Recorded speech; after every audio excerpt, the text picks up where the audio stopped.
What is going on, Casually FC? Welcome to your match review for Chelsea 3, Leeds 2 in the FA Cup. Chelsea now go on further in the tournament to face Leicester City. And I'm accompanied by the panel of the Bridge 258 winner surfer, Scott, Oliver, as well as Real Chris, and I myself, your host, Marshalldbdx. And as always, guys, smash up the like button, subscribe if you're new here. Let's get right into it. We'll start off with the quick review of the game. Drastic change in the lineup from what we saw against Liverpool. We had Sanchez make his return to the lineup, and we saw the appearance of Alfie Gilchrist. Chalobah make his first start since he's been injured and returned from injury, and Mudryk as well, playing as a number 10. But then we see out the game, 8 minutes into it, Mateo Joseph from Leeds, Disasi, dumb mistake from Disasi to try to pass it to Caicedo, who had a man on him. Caicedo got dispossessed, obviously, and immediately concede a goal from an error. But luckily for us, shortly after, and I say luckily because good finish from Nicholas Jackson to get it through the legs of Meslier and then put us at a 1-1 draw.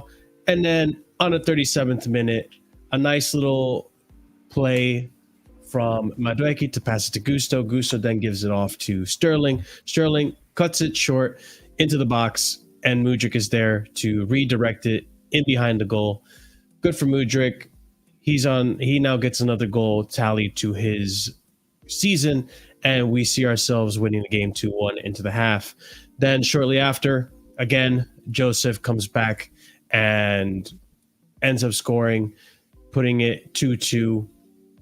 Can't even remember the goal, to be honest. But so we're 2-2, and then the game ends up being a little bit of lackluster. It looks like we're going to go into extra time. Or I think, is it penalties that we go into, guys, or extra time? I don't remember. Extra time.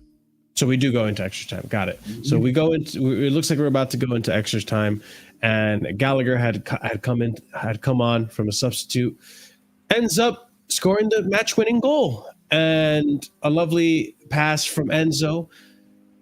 Gallagher with a nice turn and a quick movement to shoot the ball, and we find ourselves winning the game. We hold off for the rest of it, and that's the story of the match. 3-2 to Chelsea. I'm sure there's a lot of angles to look at this from, a lot of analysis to discuss. Obviously, a lot of us, maybe not a lot of us, but a lot of the Chelsea fan base thought we were going to go in here losing. I did not predict the loss. Listen, I know the loss to Liverpool wasn't nice, but the quality of the team is there. But there's plenty to discuss. Definitely a lot of analysis to look into. Ahmed, you were at the game, so I'll let you kick it off, man. Tell me what you thought of it and what you saw and so on and so forth. Oh, bro. I thought watching Chelsea, on TV was bad. But watching these guys here in 4K Ultra HD, it kills you, man. I swear to God, man. That is it's a real killer, man. Like, I'll be honest with you, barring Gusto, who had the opportunity to watch defending for the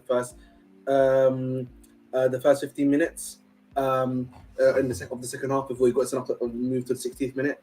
In general, what's it called? Yeah, it was bad. I was watching Sterling for the first half.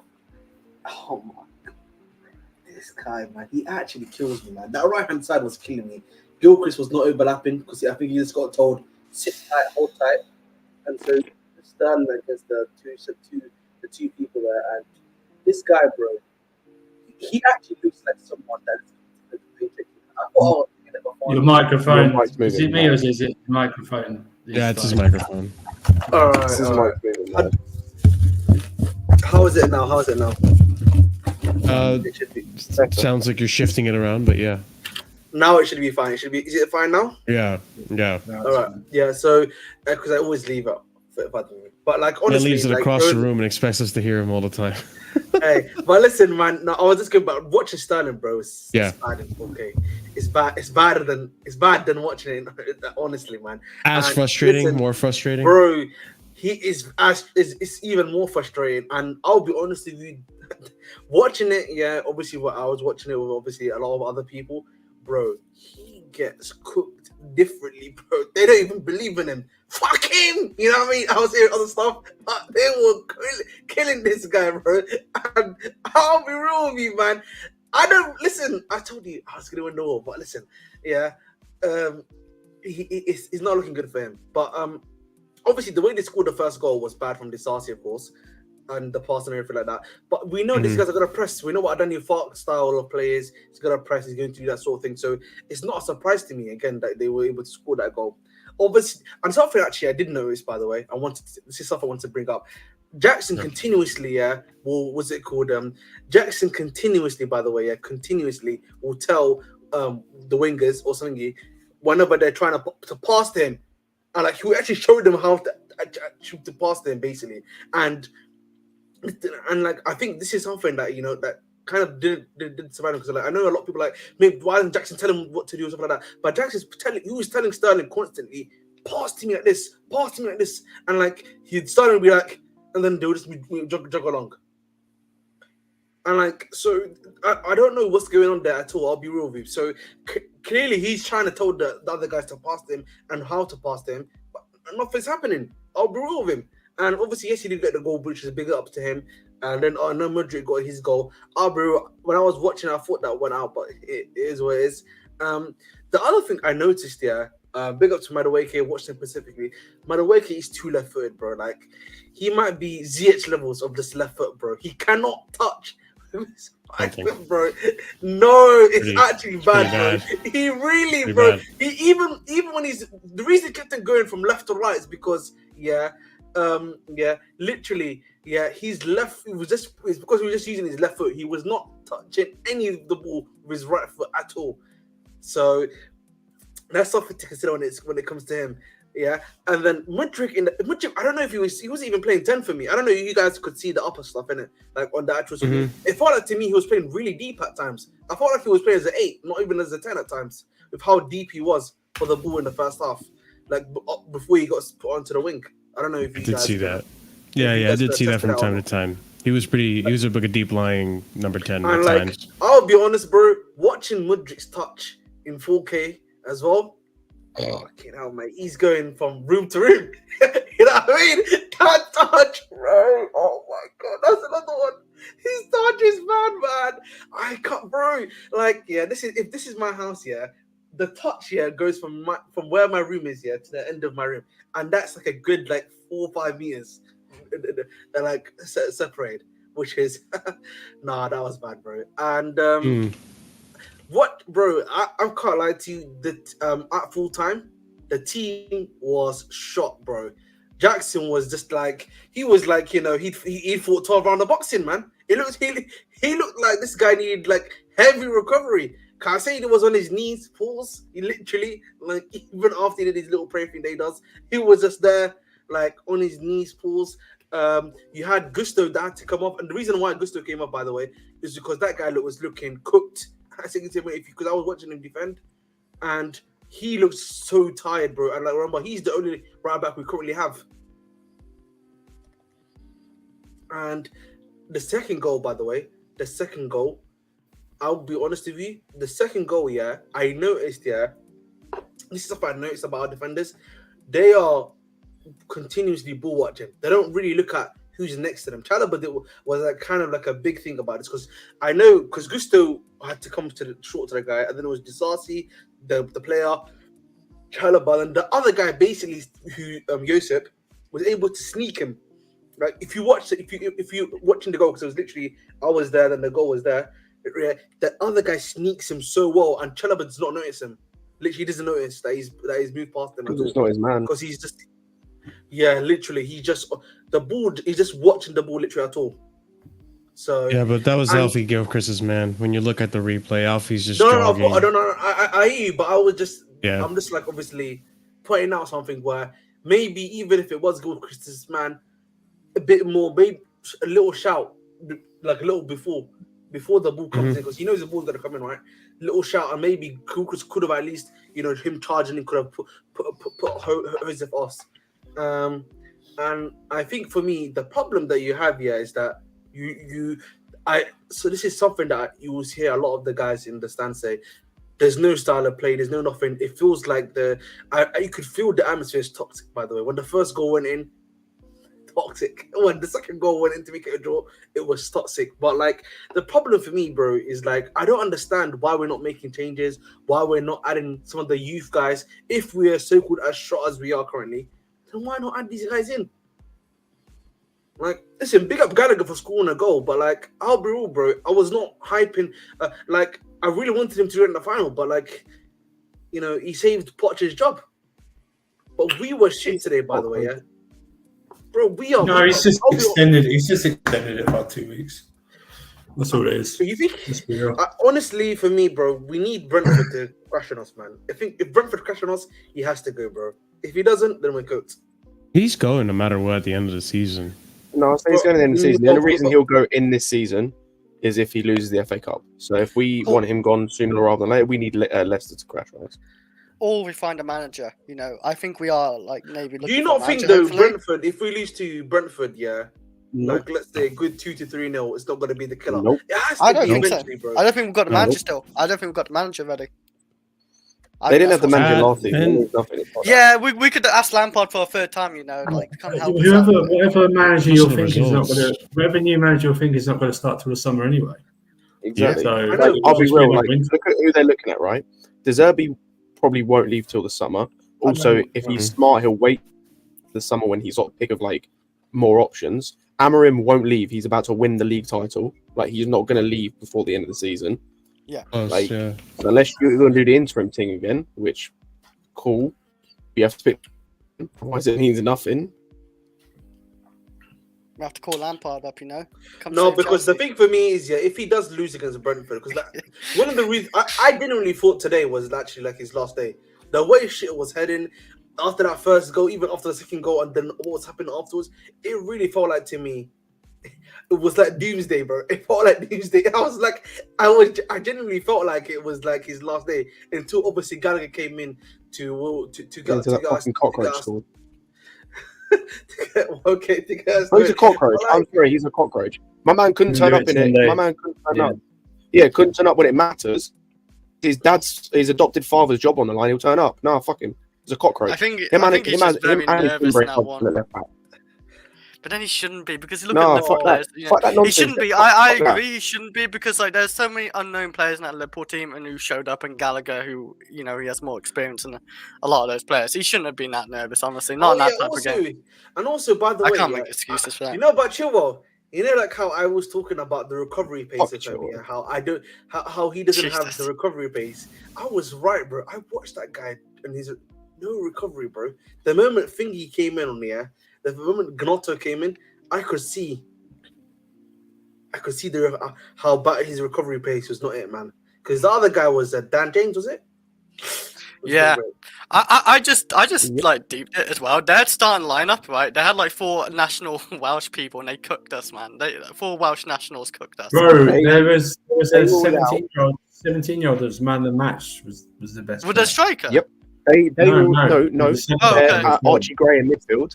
They had 3. Their midfield was bossing it, bro. He was bossing it. Oh, I was gonna say they had their best 3 attackers out. By the way, their best 3 attackers didn't start the game. They rested them. Yep. They rested them. This is the thing. Let me just say this: Pochettino again, brilliant half-time team talk. But even worse in the second half. His subs again killed anything. Gallagher and Chilwell came on. They were shit. They didn't add anything apart from Gallagher's goal, which was a good goal. They win the end because it was an important goal, but they added shit. They didn't add anything whatsoever. Tactical changes didn't do anything. So you take Mudryk out of the number 10 playing one, you shift him to the left. Why? Well, it's just lost any type of momentum. He just kills it. He's a momentum killer, honestly. Another time, and we didn't play well in the first half, so don't get me wrong about that. But we were even worse in the second half. We got dominated. We got dominated by a Leeds B team. Yeah. On the back of that as well, I don't want to hear a single other person talk to me about Alfie Gilchrist. Now he cares. He's dog shit. He's fucking awful. Can I just reply quickly to Lucky Singh? He's a Make-A-Wish kid. He's not a footballer. He's a plumber. Pretty much. Gallagher. I just want to. Gallagher is best player. The problem is, bro, we can't. One of the reasons, that it's not necessarily true, is because we can't. You take him then as a rival fan. You take him. Yeah, I don't know what team you support, but you can have judge players on GNA all the time. You know what I mean? Sometimes, players we need to judge players on performances. You know what I'm saying to you? Mm-hmm. Listen, listen. Remember Sterling? We can cuss out Sterling all we want, but when he was got assist today, when he got an assist today though. But we have to be honest about his performance. His performance wasn't good. Yes, he was, but his performance was good. Same with Gallagher though. That's what I'm trying to make it. Gallagher, yes, he got a goal, but his overall performance wasn't great because he was allowing that midfield, the Leeds midfield, to control that game for the majority of the time. And he's running Enzo and Caicedo ragged. Another full game today for both of them. Another full game for 100. Exactly. So you're going about like, oh yeah, well we know we've got the academy or something like that. Why can't you have a couple of midfielders on your bench and run them out? The problem is, bro. Yeah. Oh, you didn't even run them out. Let's bring Gallagher on. Let's bring. Oh no, but that was like in the 90th. Yep. That's all right. Yeah. Do you know where it is though? Like Mustafa. Why I don't, if Cobham is as good as we believe it to be, as people believe it to be, okay, then why do we use some of those guys against Leeds? Because that's where they're probably gonna go to if they're gonna go on loan next season. That's what pisses me off about this, and that's why I go at players like Gilchrist and that, because we have actually got talented kids at Cobham, right? Like that Golding kid that we played against Preston, he looked decent. That number 10 when he came on, like he actually looked decent. Castle Dean's meant to be highly rated. He's a central midfielder, but no, we've got man like Billy G and Harrison and them man, and like some dude named Murray Campbell on the bench, and we're playing Gilchrist, who's fucking awful. Like play the good players from Cobham. We've got decent guys from Cobham, but you pick the ones that are shit. You pick the guys that are just going to. You Gallagher teabaggers in the chat. He could have almost won us the cup. Well, he fucking didn't. So what are you gonna do about it? He fucking didn't win us it. So what you got now? He didn't win us it. You won't criticize him for missing those chances, will you? To be frank about the whole Gallagher situation, I don't want to make this whole Gallagher stream. I genuinely don't. Like we've spoken about Gallagher till the cows come home, and like we understand. Like my analysis on Gallagher is simply said. Right now, he's coming into some type of form. It's good. Yes, he should have put away the goals against Liverpool, but we had a bunch of goals that we were missing. Cole Palmer missed the goal as well. Jackson missed an opportunity. Sterling missed an opportunity. Jackson was offside. There's a bunch of issues with that. But point being, I'm sorry, I didn't mean to digress. Is that with Gallagher, look, he's coming into some type of form. He's looking decent. I'm not really complaining about him. Is he costing us games like he was prior to these last three? No. And is he our best midfielder? No.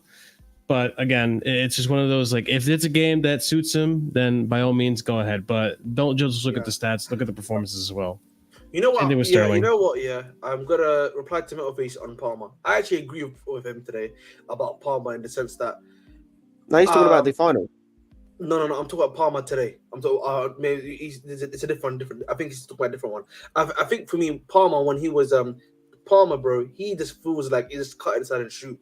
I don't know why he was doing that. I don't know if that's like a specific thing, but like when he's not doing that, I don't really see the energy from him, bro. I'll be real, and that is something that it feels like he's allowed to be lazy, if that makes sense, compared to some of the other players, in my opinion. But you don't think Palmer in general has that appearance that he doesn't look like he tries that much? But no, but it's the same thing with Kai Havertz. But that's when I was saying that when I was watching the TV. But when you actually watch him in person, though, it's a different scenario. You know what I'm saying? When you can actually see the guy's habits, you can see him actually in the flesh and then the way he moves. And I don't think that's necessarily the same. But listen, man. At the end of the day, bro. Yes, Gallagher got the goal for us to win the game, and it's all good. Happily days. Last 16 now against Leicester. Big up, obviously, Mudryk for scoring his goal, but again, I don't understand. He's probably not going to play again against Brentford, so I don't understand why he played this game. He might. This game. He won't play. He'll play Palmer. He'll start Palmer. He'll start Gallagher. He's not going to play. Let's be completely honest. This game taught us nothing as Chelsea fans. We've seen this game play out a million times. We just happened to get the win this time as opposed to a draw or a loss. Like, we learned nothing. This is the same game, and this is why I'm not getting gassed. We, as we mentioned, we played against the Leeds team that were missing their 3 best attackers. Well, I say missing. 2 of them came off the bench, and they were missing a 3rd. They had a 17-year-old in midfield and a Chelsea reject who bossed it for most of the game, by the way. Ampadu couldn't play for him. Yeah. And he bossed it most of the game. Like, He played well, he did. Like, these, I'm sorry, we're just shit. And this manager is a coward. And we play with no plan to play. These players still look like they've never played together. We're 2/3 of the way through the season. You've still got certain players playing that don't deserve to be anywhere near that football pitch, to be quite frank. And yeah, just I never want to see Sanchez play. Can I just say, by the way, too, yeah? Can I just say, by the way, holy moly. Enzo definitely feels like he's been run into the ground, by the way. He does not. When I watched this guy, the last time I watched him, was against Everton when Koulibaly got spun. You know what I'm saying to you? I watched him that game. I remember watching, I was like, yo, this guy's a fresher. I liked the stuff that he was doing and everything like that. But this game, he looked cooked, man. Yep. Same with I feel like what's his name, Caicedo was had a bit more energy, and you could see he was doing some stuff. But like Enzo definitely looks like a brother that needs to just sit out and like for a few games and fully retire. Ahmed, if we're using the same argument, that people want to use for Gallagher, it doesn't matter. He got the assist for the winning goal. Doesn't matter. True. That was a good ball, but yeah. Yeah, he got an He assist. said it to him on the thing. Doesn't matter. You got the assist. Yeah. But like, bro, I'll be real with you, bro. But like, he needs the recharge. He really needs to like just stay out for quite a while. Who's gonna step in for him though? Like at this Chelsea. Bro, listen. This is Santos. Where's Santos, by the way? That's what I Strasbourg. Strasbourg. Yeah, he is, and I forgot. He's this is Strasbourg on you know, unironically, guys. I swear I saw him at Chelsea. I don't know why. This is not gonna sound nice, but the reality is, bro. Yeah, if Ugochukwu hadn't got that stupid hamstring injury because Pochettino decided to play him straight back from injury, we might actually have Ugochukwu to have him there for a few games or two. Mm-hmm. Could do a Matos right now, but no, he's balling at Huddersfield. Could do a it's so ironic right now. It's so ironic how we've been in the last 2 games. We've been bossed by these like teenagers from these different clubs, and yet we didn't do that ourselves. Wait. Jess is right because I forgot about this. Cassidy is available, you know. I don't think in FA Cup. He's not cup tied to the FA Cup. No, he's not. Yes. So wait, what?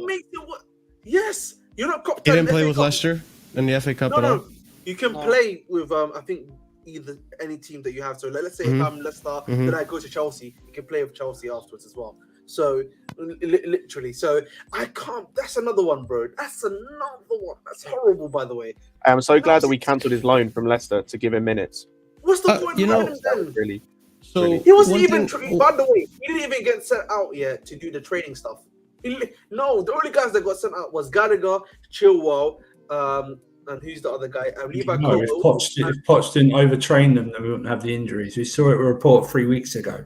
When he was at Spurs, he used to do a full training session a day before the game. And no doubt he still does it now because nothing I've seen in Poch has changed since his Spurs days in terms of his training. So he is injuring these guys and also running them into the ground, and we're seeing it right now.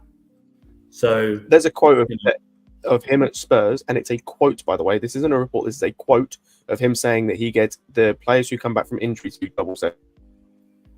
Yeah. But you know, some people in the chat won't believe that. They'll just go, "It's the board. It's the board." Speaking of things the chat won't believe, one thing that did bother me about today's game, this kind of like internally just triggered me, is we saw Chalobah get a start at center back. Now, I'm not upset that Chalobah started. What kind of triggered me is that there's this whole narrative that Poch is a yes man. Sorry to interrupt. Okay, fair enough. No, it's fine. But there's no excuse for Poch to not be able to play Chalobah, and this idea that he's a yes man and all this and that. I'm looking at Chalobah getting appearances off the bench in the last 2 games. I'm looking at Chalobah now starting this game, which is an important match for Pochettino. But apparently Pochettino's a yes man, right? Because we're supposed to sell Chalobah. You're not supposed to play Chalobah. You're not supposed to start him. You're not supposed to do anything with him because we're supposed to sell him. That's why Gallagher plays, even though he's been linked with the sale and so forth. Listen, this isn't me defending Pochettino. I want him out just as much as the next one. That's why this victory for me, I'm so unfazed. I could give less of a damn if Chelsea won. I'm still pissed off about I didn't that. Celebrate any goal. The Carabao. Yeah, I'm still pissed off about. I'm still pissed off. Real quick, let me just land. I'm still pissed off about the whole Carabao Cup final, but I'm seeing these narratives run rampantly and people, Chelsea fans, saying, "Oh, we're going to lose to Leeds. We're going to lose to Leeds." Listen, we might lose to Leeds. It's very likely. Am I going to believe that we're like very likely going to lose to Leeds? No, it's Leeds at the end of the day. Just like with Leicester, it's Leicester. We should be able to beat that side. I'm not going to lower my expectations just because Poch is the manager and because our team failed to perform against Liverpool. Like, we should be able to beat these teams. So if we win, well, great. If we lose, I'm even more upset. But you were going to say, Ahmed, I'm sorry. I was going to say, though, the Chalobah starting is more so an indictment on Pochettino than anything, because all this idea of for him is only experience can start. That's why he's not starting the younger guys. How old is Chalobah, by the way? 24, 25 now? 24. Yeah, I think so. 24. Yeah. He's definitely someone at 24 ballpark at the end of the day. So he's just proven that he really wants to start experience. He doesn't want to start these kids. Which for me it becomes a bigger problem, because why do you come to the club if you know you're not going to get these a lot of experienced players? Then why did you come here? It's just stupid for me, man. Honestly, it actually irritates me even more, because if you just want to play with 24, 25, 26-year-olds, you should have made those clear before you got a job. That's what it just feels like to me, bro. I'll be real. I like to think of big up Chalobah. He didn't have a great game either. No, but I'm told that he's better than the Sassy. The thing is, over and over again. Yeah. This guy's By the way, people, real quick. If you are watching, there's about 50 of you guys here. Be sure to smash that like button, please, because it does help out the channel, and I do appreciate it. But whoever was going to go, I think it was Ahmed, then Surfer, or Surfer, then Ahmed. I just want to say he's not a yes man, because Gallagher plays all the fucking time. You're trying to sell Gallagher. If you were a board insisting on things for the manager that they do things your way, you would insist on Gallagher not being played due to injury, especially with the injuries we picked up this season. You know what I mean? He's not a yes man. He's just a poor at everything, man. That's what he is. He's poor at everything. By the way, Andrew, did you read the post-match comments about apparently? Yep. What about the last 4 weeks shit? The last 4 weeks. No, not that specifically, but like apparently Gallagher's actually got a knock now, so he's even managed to that's why he came off in the final. He came from the final limping. That's the only reason Poch took him off, because he was limping. We didn't take him off. That's why. But like, the point I'm even trying to make is that he's destroying something that we thought was undestroyable. He's destroying. You know what I'm saying to you? He's managed to run Gallagher on the ground. I'll be desperately honest with you right now. I fear, the longer he's here, I fear for long-term health for some of these players. I generally do. Someone like Nkuku gets constantly injured, coming back from a serious injury, and Poch's training sessions probably don't help at all. Yep. And do you know what I mean? And the thing is, Lavia's been injured all season, doesn't help. It's honest. I fear for Reece James even more so. With this guy, this guy is a complete inept fraud. You know, he is an absolute. He's a hazard. Most of our injuries have come in training. Yep. Yeah. Yeah, Lavia, like that's a big one. Dele Alli said it. Remember Dele Alli said in his interview. Yep. Oh yeah, it started off. Dele Alli's great. It started off well with Poch, but by the end, the training sessions, they were just too, they weren't training sessions. They were just drills. You know what I mean? It's just as much it's good just as he hard did work, Dele Alli from a systems and training sounds like. Then yeah, as much good as he did Dele Alli from a physical standpoint, he ruined his career. Yes. And the problem is you've got guys like Fofana, you've got guys like Nkunku where he could do the same again. And these are talented players. So like he's just a dickhead, man. Like he's just an awful, awful manager. Like the day he's gone is going to be unbelievable. Well, if you notice, that's a good point actually, Jay. If you notice, Kane had sort of ankle issues all through the time when Poch was there. Like he would go out for parts of the season. Since he's not been coached under Poch, I can't remember a long-term Harry Kane injury. I'd say, Andrew, it was every year. It was every year from August to September he would get injured. Yeah. Every season from August to September, he would always miss the start of the season or get injured during the first couple of weeks of the season. Every season. Yeah. He's just he's not evolved. He's not evolved. Well, I have it here. I do want to get some reactions. Fofana, Jesus Christ, I forgot about Fofana. Yeah. Fofana comes back. Oh my fucking God. He has no hope. He has no hope. Nope. Look for a new career. By the way, well, I do want to come back to the game at some point, but I do want to take a little bit of a here to talk about the draw. So the draw came out shortly after the match, and we got Leicester City, which, you know, it's going to be a tough match, I'm sure, but I expect Chelsea to win. Yeah. Exactly. But I mean, you guys, what are your thoughts? I mean, Oliver, I haven't heard you speak much, so I'd like to hear from you. What are your thoughts on our draw with Leicester, man? I mean, I've got no confidence, to be honest. You look at today, we faced the second place team in the Championship. I believe that's where Leeds are. So this would be going up against the first place team in the Championship. But to be honest, placement doesn't actually matter with Chelsea because we managed to get tactically outclassed by Mr. Michael Carrick with 14th place Middlesbrough. So it doesn't matter. We're just in a very bad state as a team right now, and we shouldn't be looking at the level of the opposition at all. Our own performances, you know, look at that goal the first goal we conceded from the Disasi era. Like, does that matter the level of the opposition? No, that's us shooting ourselves in the foot. So it's down to us at the end of the day. I don't care if they're first in the Championship or bottom. We can still have a bad game against them because we make it too hard for ourselves. Yeah, and also, thankfully, we did get through because that means the Arsenal game's pushed further back into the season. So, and also, I want people to understand my opinion on Brentford game this weekend is that all those that, and there is slightly Poch tax, but all those who go, what does Thomas Frank do? Watch him totally obliterate and tactically outdo Poch this weekend. With normal, simple things, just little tweaks here and there. So he will do that. He done it at the bridge, so you know he will do that. The cup ties, like you said, really cup. It's just about getting through. You know, we'll probably shithouse our way through it, something like that. You know, like today's game. Like today. Just bear in mind, Leicester's sole focus is getting promoted. Let's be honest, right? They'll probably do what they did against Bournemouth yesterday and rest about 6 players. They probably didn't even want to go through. That's why they rested. They didn't want to go through to the cup yesterday. They rested like 6 or 7 players. They didn't want to get through. They're just unfortunate Bournemouth did the same thing. That was the unfortunate bit. Same with Leeds today. Leeds didn't want to get through. They rested like 5 players. Madness. It makes no final lose.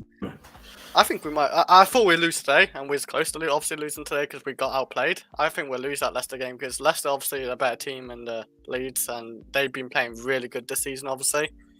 And you know, Chelsea probably gonna get cooked by Brentford and maybe Newcastle. And this team's morale and you know confidence is on the floor as well. Like and Pochettino, well, fan base morale is definitely down. Yeah, like Ahmed said, it's very toxic and you know like in the ground as well. Like this is what I really. On a side note, sorry to Chris. This is what annoys me about these fans about moaning online and the ones that go to game. This is your opportunity to not even focus on the game, but really make your voices heard. Really make your voices heard. Unfurl some banners, you know, stuff like that. And you didn't fucking do it. You know, all this mouth that you give, all mouth and no trousers. You don't do it. Opportunity right there. You didn't even take it. You didn't even take it. You'd rather sing Frank Lampard's name. I mean, it's pathetic. Pathetic. Yeah. Oh, let's go and do something. You just do that. They do online. That's it. Online, you just talk online. You talk a big game. You don't do anything. 100%. Pretty much. Madness. Yeah, it's. But I know Brentford's confidence is like, but we're the perfect team. We're the perfect team for any team that's looking to get back on a winning run. We've seen it for a few years. Ivan Toney's back. We've seen it the entire season, man. Like Sorry. we played a Bournemouth team that hadn't. We played a Bournemouth team that hadn't won a game up to that point, and we protected the point. We played a United team out of form, and they played us off the pitch, created the most chance I've ever seen United create in a match. Like under Ten Hag, like we've done this the entire. We played a Forest team that just completely outgunned us, and then proceeded to then lose a bunch of games afterwards to teams that were worth we should have beaten. They were losing to Brentford, West Ham, and that. It's the whole season. It's what this manager's done to us. Hey, lucky ours is lower. Trust me, Chelsea's confidence is lower. You can't get lower than Chelsea.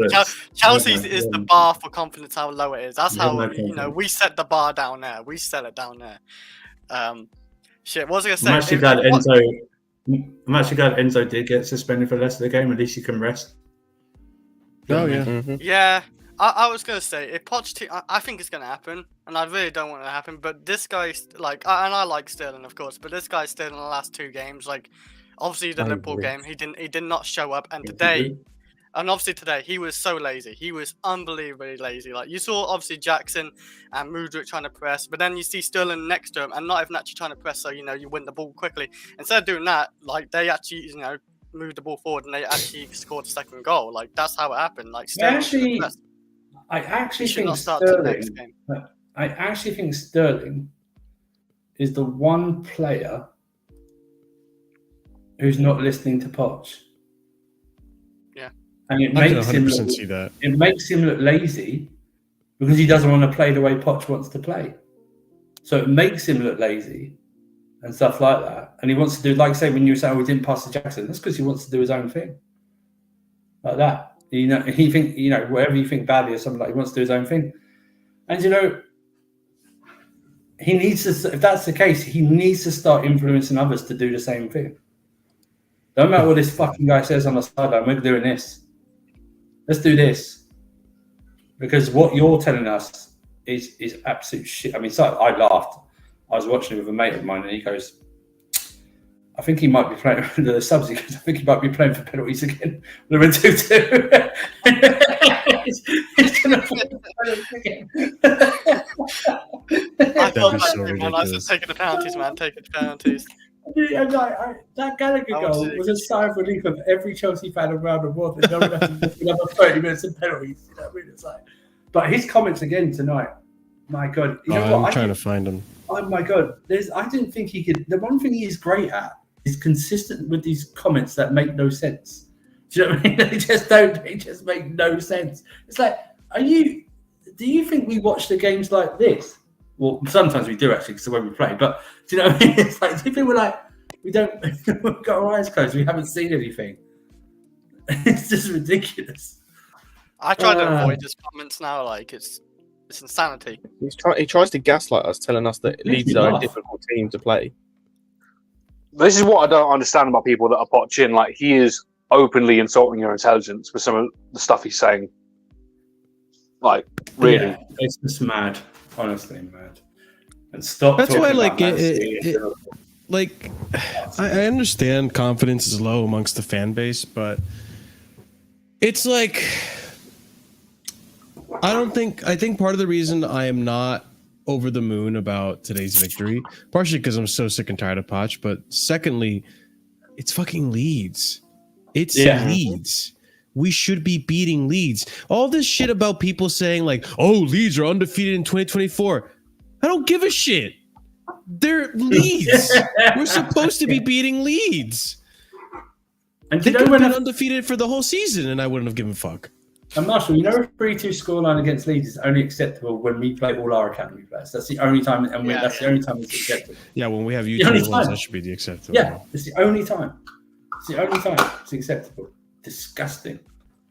I don't know why he doesn't do that anyway, Andrew. Just get it over with. He's a coward. We saw it the weekend. He's a coward. even we get to a final, or his job's on the line. His job's on the line. He's a coward. He's going to run these players into the ground, and then unfortunately, the next man is going to try and pick them up. That's going to be Poch's legacy at Chelsea. That some of these players are going to be sold and they're going to play better football elsewhere than here. That's what's going to happen, and we're going to go fuck Poch. Poch is going to be the worst manager ever in Chelsea's history. Not my words, the worst. Honestly, like he's down there with like you can obviously maybe part might have done better this season. I don't know. He's down there by himself now. He's down there by himself. Yeah. I can't even say Lampard was worse than him because I didn't expect anything from Lampard. Poch is worse. Poch is worse than Lampard. Both times. He's worse than Lampard both times combined. Jesus, what are you going to say, Oliver? I mean, I was just going to say, like, in terms of Poch, I've definitely never hated a Chelsea manager as much as this. I feel there was a strong level of disdain from me and I know from you guys as well. Like, there's just nothing likable about this guy from what he says, from what he does. Like, yeah. The amount of times he walked back what he says, too. Mm-hmm. It's actually really annoying as well because I realized this, like, watching a clip of. There was an interview a couple of the players were doing the other day, and I realized that there's a lot of players in this team I actually like just on from a human level. I actually quite like a lot of these players, but this team it's just him. He's festering everything about this team. Like, it's not like the Potter team, right? I hated so many of those players.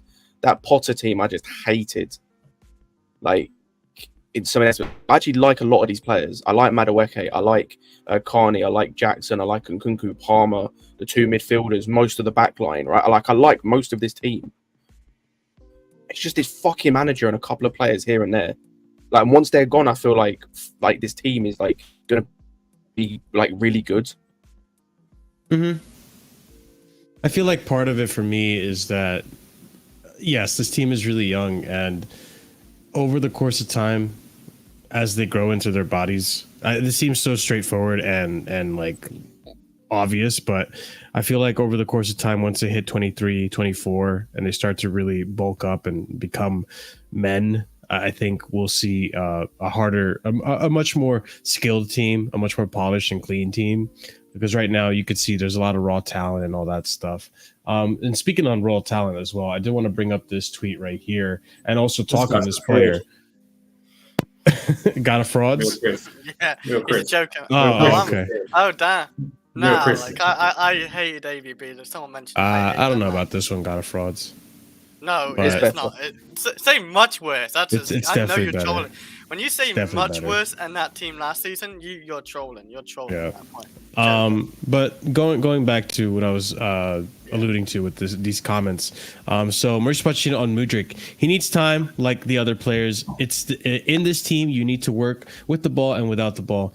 Yeah, kind of obvious, but also because he definitely applies that standard. He'll drop him at the weekend. He'll drop him. He won't play at the weekend. So they play Sterling. I don't know, but he won't play at the weekend. He did this thing before this season. He had a 4 or 5 game run. He was starting to build up something, a bit of momentum. Yeah. He dropped him at nowhere. Mm-hmm. It's like that game when Newcastle sorry, Oliver, I did cut you off. But after the Newcastle game, I'm pretty sure he dropped him off after that, and he just saved us in that game. There's no he did. Confidence. Like, I'll tell you what the strategy is with Mudryk and Poch. Poch just has to say he needs time, and then people will just forget about him because we'll judge him later. So then he doesn't have to play now.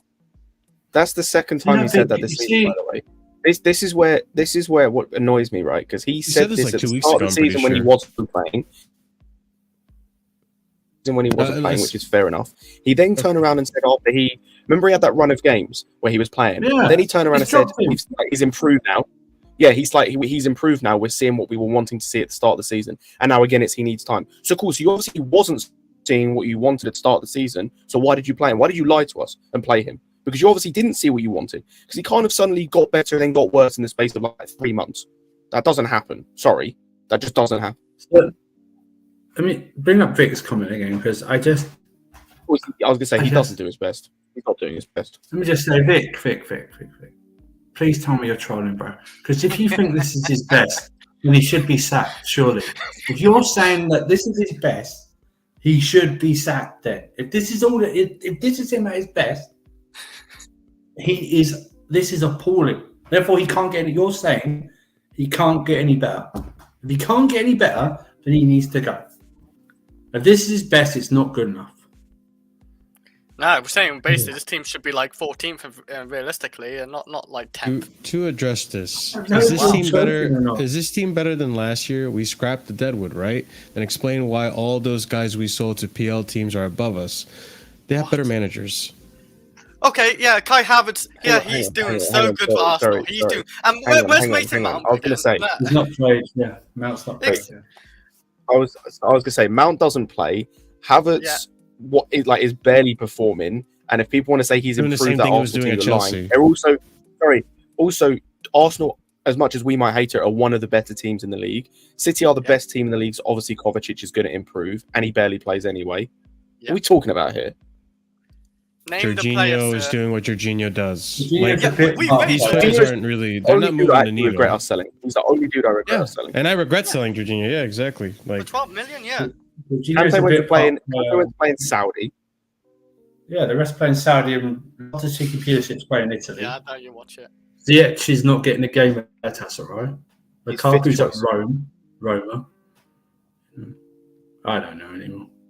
That was that's not a real comment. That wasn't. He did get outclassed by Carrick. You're right. Mm-hmm. Yeah, that's embarrassing. He got outclassed by most managers this season. I'm saying he got outclassed by Ten Hag, and Ten Hag is rubbish. He, for the most part, he got outclassed today by Daniel Farke. He did. This guy is not. That guy is humiliated at Norwich. He is a horrible manager. Got sacked at Norwich. Yeah. Yeah. It was not good. I will say though, I mean, bringing it back to, whoa, did we just get gifted subs? I think someone just gifted gifted memberships. Thank you so much, whoever gifted memberships. I'm gonna find out in a little bit. Curry Pirate, you just joined us. I do want to hear your opinion, and we can discuss this as well amongst the panel. What are our thoughts on Mudryk as a number 10? It was what it looked like today for the most part. Sorry. The bar is so low, to be honest. It's an improvement. I feel like it's an improvement, I guess. Compared to him playing a left wing. Like in the first half, it was kind of decent. Like he made some decent passes. I remember there was like a chip pass to Sterling, which Sterling couldn't get with his left foot. And then he had a crossfield pass, which was good. And then he got the goal. But the second half was once again like he was back in the left wing, and it was peak Mudryk again, which is running down the wing, having the space, and then miscontrolling the ball. Which I don't understand how he's so fast. Great. Can we learn to control the ball when you're fast? Because if you can do that, that could really help us retain the ball up the pitch.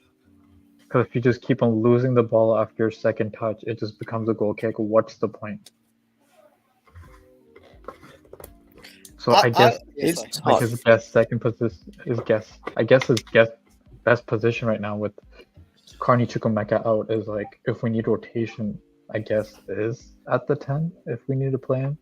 Since we, it seems like for Brentford, if Caicedo and Enzo, one of them are tired as hell of playing 120 plus 90 now, so they're probably going to need rest. So it'll be like a Gallagher Caicedo pivot or a Gallagher Enzo pivot. So maybe try him at the 10, because like Madueke didn't have that good of a game, to be honest with you. Mudryk had a better game, so then pay Palmer at the right and Sterling at the left. Hey, where's Carney? Where's Carney? Ankle. Oh, fuck no. He rolled his ankle in training. Again in training. That's what I'm saying. Play him at the 10 for Brentford. I reckon he's just human. He's human Pelicans. I did think Mudryk had a decent game to SG first off, but his touch might be the worst I've seen since Lukaku. Bro, it doesn't make any sense to me. It's very bad. Ever seen outside of It's very bad. There was one, bro. He was through on goal. There was one. He was through on goal. Ball went over the top. He just needed to control it and finish, and he touched it back to the goalkeeper. Yep, exactly. And it's Please, weird. bro, I'm telling you, watching Mudrik's touch IRL is crazy, bro. The way he bounces Really? off his foot is disgusting, man. You see, if you had some, it's obvious that we're looking at this. There's a lot of miscontrolled balls by a lot of players in this team. Development-wise, they're not being developed. That's the whole thing. It's not being. This is all about stamina, which is ironic because we're getting loads of injuries. And run as fast as you can until you throw up. Essentially, I believe this is about army drills. This is all it is. Who can do the most push-ups? Who can lift the most weights? That's why you get all the fucking gym photos. You know, I'm lifting. I don't care. I'd rather have 50 Eden Hazards training-wise than you posting. It's like we're posting Reece James and Lavian training. It's like who fucking cares? They're probably not even up-to-date photos. They're probably just from anywhere. Do you know what I mean? Stop telling me these players are in training. I couldn't care less. I fear for them in training. I really do. The safest place for these guys is on the pitch. This guy's a menace. Everyone talks about the medical team. The medical team's fucking probably overworked by this guy. Do you know what I mean? It's probably the worst in-season injury crisis I've ever seen from this club. Because I can't remember all these injuries that much under Potter or anything like that. Because everyone goes, oh, it's the medical department. No, it's the training sessions. Poch is just a madman. He's just, honestly, he's a terrorist. If I may just slightly move outside of the training and injuries angle, I want to talk about actually the style of play. So watching it in game, watching it at the stadium and everything, it just feels like the players are just passing to the player that they see. It's like, it's almost like the FIFA thing where you just find the next pass. Literally, that's what it feels like, man. At times, that's what it looks like, or sometimes they just feel like they're just doing the 1v1 thing because there's no one's moving, no one's trying to do everything like that. Quite literally, bro. There was like a moment, where Gallagher had the ball, he had 3 men in front of him, and he tried to do some weird trick to pass it to someone that wasn't there. Like, what's it called? There's times where it just felt like we just had possession for possession's sake. Nothing was moving, nothing wasn't. So I was just, what's it called? I don't know what was going on. Yes, once a week. Sorry. I just want to add on to that. I just want to add on to something which I don't understand at all. Is how does people are saying Mudryk doesn't have the IQ. Fair enough. Sterling is worse. He's literally dribbling into 4 players in the first half. I can't believe a man who's 29 playing for Man City for 6 years, and he's running into. It's like he wants to run into them. Like he thinks he's prime Neymar Ronaldinho or something, where he's going to skill past them and take all 4 of them out. I get it from a Madueke or even a Mudryk, but for fuck's sake, dude, it's I've had enough.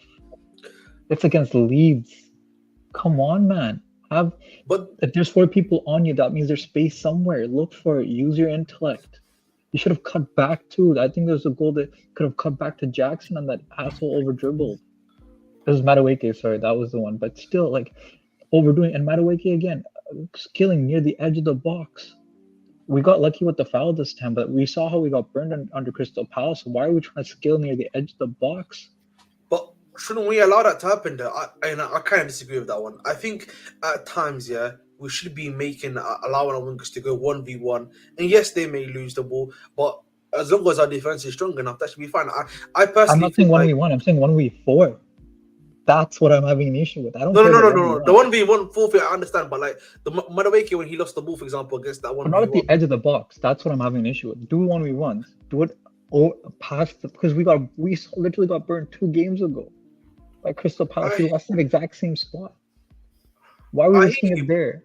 Maybe do it in the corner, not literally the edge of the box. For me, we know how shit our defense is. Let's be honest. Any deflection or anything, we've seen how Pochettino doesn't set that defense up.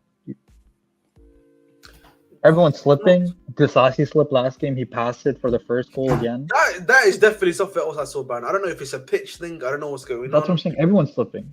Gusto was slipping last game. I think it's a confidence thing to an extent, and I just find it funny. I'm not saying that he had anything to do with this. I just find it incredibly funny how we never conceded those type of goals with Petrovic in goal. bro. Again, I will say this. On an important game, why are you dropping Petrovic? Goalkeepers don't need a rest. And my fear is it's not a rest. My fear is that's not the fear. I'll be honest. This is going to be a hot take. You guys are going to disagree with me. I could care less that. I listen. Let me land, and then you can react. Right? I could care less that Sanchez started, and if I'm the manager, to be honest, it's only fair that he gives Sanchez a chance to prove that he should start. Kind of the same thing we did with Kepa and Mendy. Sanchez is shit, but like I kind of made a mistake. I still think that Petrovic is going to start going forward for the rest of the season, but you can't just treat a goalkeeper like, listen, Petrovic is my guy. I'm not going to even bother trying to give you a chance to prove me wrong. Like, you can't do that. Yes, you can. can. How does it? Can I ask you a question? How does it work at Liverpool, where Alisson's the best goalkeeper in the world, and Kelleher gets pitch minutes? Kelleher gets to play the Carabao Cup. Kelleher was going to play the Carabao Cup even if Alisson was fully fit. Cool. And so he then proves that, okay, I deserve to play these minutes. Because guess what? If he put in a shit performance, he wouldn't play the next one. He's had bad games. Then let him fail. I'm pretty sure. Listen, at this point, us Chelsea fans don't give a shit if we win or lose. We want Poch out. So if Sanchez is going to be given a game and we're worried that he's going to suck, then let him suck, let him fail, and let Poch be the one that has to be the blame for starting him. Let Poch be the one that makes that decision. The onus falls on Poch at the end of the day. Again, though, he doesn't need to make this change. He doesn't need to make this change at all. He doesn't need to. I agree, but at the same time, you can't just ignore the keeper and. Yes, he can. He can say, "Do you know what? Okay, he could. It's not fair. We didn't do that to Kepa. Okay, you're gonna make the locker room toxic. Why would you make Sanchez is only just they've only just arrived? Why would it make it toxic? Yeah, they're both just arrived at the same time. I don't understand that. If Sanchez never gets a shot to actually try to prove that he can be the number one goalkeeper, he had his shot. Look at what happened to Kepa. Half a season. Look what happened to Kepa. He had half. And the only reason he got dropped wasn't because he was shit. It was because he got hurt. And came in and was better than he was. Yes, I agree. But he was shit. I think Kepa, not Kepa. Wow, I was going on about Kepa and how Kepa was being toxic under Lampard because Lampard didn't want to play him once Mendy started. But again, like I don't hear these. I don't recall hearing this type of slander over bringing Kepa on for a Carabao Cup or an FA Cup when we were playing those matches under Tuchel. Listen, I know you guys don't like Sanchez, and I don't like him either. I like Petrovic better, but at the same time, like it's only fair. The other goalkeeper has come in, and what's it called? After you've been injured and had a good, consistent performance, to levels better than you. Then why are we bringing you in? I'm sorry, mate. You had. Why is it? He needs to win. He needs to win in the FA Cup. He needs to win. You don't drop. I don't care if Sanchez is fit. You don't drop Petrovic. He's not made any single mistake. I don't want him to get even tonight. Every time Sanchez got the ball and passed it, I was worried. I want to say his pass accuracy. He also Daniel James had a chance to lob him because he came out and stuttered and didn't know what to do. Petrovic wouldn't have done that. We've seen it. I don't understand. Czech played nearly every game. Even when we had Cudicini, he played nearly every game. Courtois the same nearly every game. I don't get this. The goalkeeper, I'll say, is the goalkeeper and the striker are the two most important positions on a football team.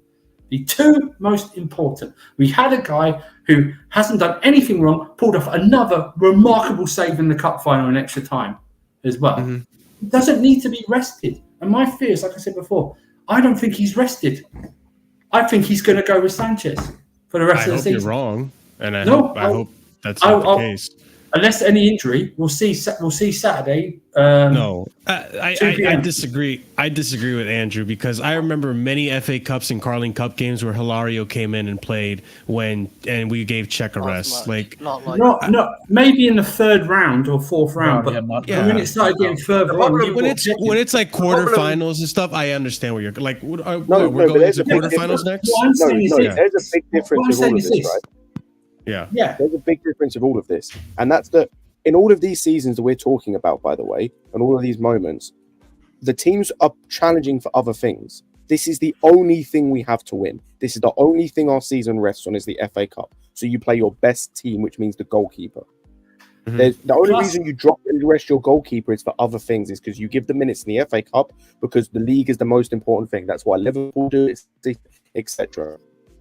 Leeds tonight played their first choice goalkeeper. Yeah, and also we're coming for a defeat in the cup final, not because of Petrovic. Right? You know what I mean? We're not coming off defeat. We need to win and get through, and we struggled to get through. No, I've got to look at the goals again. I don't think I can blame Sanchez for. I don't know. Some of the I know Sanchez is, really. But I had anxiety every time he got the ball. I had anxiety. I was like, and through Petrovic's run, I never had that. I never had any type of anxiety from him whatsoever. And that's what I'm feeling that. Surely the defenders are feeling that as well. It looked like they did. Yeah, 100%. But at the end of the day, I agree with you guys. I think it should have been Petrovic. I don't want to see Sanchez come back. I think Petrovic is clear. But I also see why he started. It's early. It's still early enough in the cup where you can kind of get away with it. You saw that lineup, guys. Chalobah started. Do you know why I think it's not a rest? Do you remember, what was the league game we played? I'm not saying it's a rest. Was it Palace or was it Villa, the game? Or City? No, Villa City was the one before this. Do you remember City? All those rumours the day before that Sanchez was in training. Do you remember that? Sanchez was in training with the first team, and he only not played because there was some type of family emergency or something like that. So my fear is that Sanchez would have been in from the City game onwards. I think he's going to come. I think he's going to pick him for the rest of the season. I honestly do. I think he's going to pick him. I hope you're wrong. I hope you're wrong, and I think you hope you're wrong too. But I mean that much is clear. But I guess another person to mention is Chalobah, like Tayo just says in the chat here. What do we think about Chalobah making this guy? What do we think about Chalobah making his return? I hate you. Before we go on to Chalobah, go ahead, Prime. Before we go on to Chalobah, Marshall, the whole Sanchez thing, and he should get a chance. You're waffling, because when we bought Petrovic this season, Poch didn't give him a chance until Sanchez. Petrovic was about to be second choice, not the other way around. No. Petrovic wasn't given a chance in the cup. Petrovic was not giving a chance in the cup games until Sanchez got injured, though. Yeah, that's fine. But he wasn't. He didn't play in the cup games. Do you not understand what I'm saying? He didn't play in the cup games until Sanchez got injured. This is not a thing of that he deserves a chance to play. This is a thing of Poch. He sees Sanchez as his number one, and I told people this. I said for the Man City game, like Andrew just said, there was rumors that Sanchez was supposed to start, and Poch bottled that decision. Now he didn't bottle it. It was a family emergency. He didn't even bottle it. It was taken out of his hands. Listen. He bottled it. I don't agree it's a family emergency. He was taken out. No, honestly, he didn't bottle it. It was a family emergency. They reported it, and Sky even said it. No. Because I tell you why, he was going to play him. He was going to play him. That's my point. No, I don't. You can believe family emergency. I'm going to believe that he bottled it, and he's going to use this game now as an excuse to keep Sanchez in the team. I don't trust this guy. Listen, I agree. And I see what you're saying now, that yes, he played him early on in the cup as well. Who knows? It could be. Right. No, because when at the start of the season, in the first half of the season, Petrovic wasn't even getting cup games. Sanchez was the one playing. I understand that. I asked for... listen, I also want to repeat this because it seems like people think I'm fighting for Sanchez. I am not. I want Petrovic to be the starter. I know you're not, but I want to make it very clear for anyone in the chat that wants to slander me and all this shit. I want Petrovic to start. I always wanted Petrovic to get minutes earlier in the Carabao Cup and all that. In fact, last season, I wanted Solonina to get minutes as well. Yeah. So at the end of the day, I see this the same way. I'm just consistent. If there's a chance that we can get away with playing a second keeper to give them a chance to step up and say like, hey, maybe this is an opportunity for you to make it back to the first team, I'll give it to them. And we disagree, that Sanchez could have, should have, would have. I would have played Petrovic, but you know what? I understand why. Maybe let's give Sanchez a shot to make it to the first team. That's just the way I see it for this one. And maybe, and I hope you guys are wrong, maybe he does start, but I think Petrovic has. It would be too much. It would be too much to get Petrovic the majority of the benched. time doing this thing. You know what I mean? So he's basically been, you know what I mean, under. All right. Anyways, let's talk about. To answer what you were going to say, Marshall. By the way, he wasn't great, but like I don't know what we expect for a guy that's playing his third game of the season. I think who's just come back from injury is being thrown in at the deep end. The entire defense, apart from Gusto, looked like shit today as well. Even those that came on, like Colwell didn't really do much. Like he didn't really have much to do, and what's his face, Chilwell was a waste of space. And the less I say about Gilchrist, the better. Otherwise, I might get Marshall cancelled. But yeah, like he wasn't good. Disassi wasn't good. Most of them weren't good. Like they were just shit. Listen, man, don't worry, man. We got Brentford coming up, and then do we have a midweek game next week? I think we do. No? Sorry, we got Newcastle. We've got a week and a day, and then we play Newcastle. Because I think we played Brentford on Saturday. And then we played Newcastle on the Monday after, after the next weekend. This is might be. He is. He is. He's not might be. He is. He's not good. How Poch? I said this earlier. How Poch looked at the entirety of Cobham, the entirety of the defenders that we produce, and decided he was the best. Fucking hell. Because he probably runs the longest. That's all. Bro, listen. I told people about Gilchrist. People wanted to tell me, give him a chance. He's up. Do they even make these? Do they even make these? Like, I don't even. No, what you've done is you've got a check poster.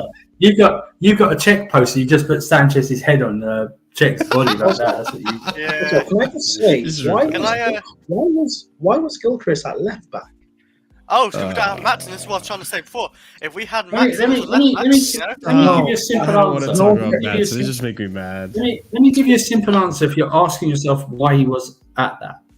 It's simple. It's the manager. He's played pre-product position the entire season. No, because Potter's logic this season has been Gusto left back. There's no logic.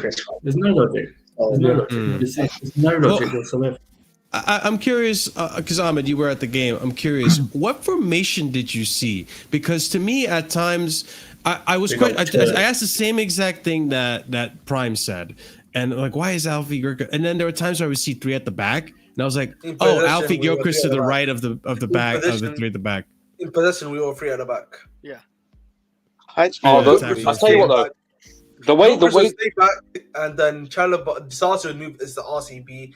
And then Chalobah just sent centre back, basically. Ahmed, I've got a question for you. When you were at the game, did you notice at times that on the left, Gilchrist would actually go a bit forward and Enzo would drop into that left centre back? It was horrible, but I just wanted to ask if you noticed that. Like, that was horrible. Yeah, one of our midfielders would basically do that too. Whenever they didn't need to pick up the ball. But why are we pushing Gilchrist further up the pitch? Like, oh my God. No, it's like basically the midfielder becomes the new left-sided centre back to pick up the ball and move, and then what happens is the moment he passes a certain amount of yardage, then Gilchrist will move back to the left centre back role.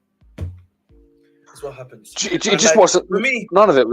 Go on. Yeah, for me, it seems that he doesn't trust either Disassi or Chalobah, and obviously you've seen it when he has Levi Cole has been playing with the ball to like initiate that to initiate the attack with once the goalkeeper passes to them. So.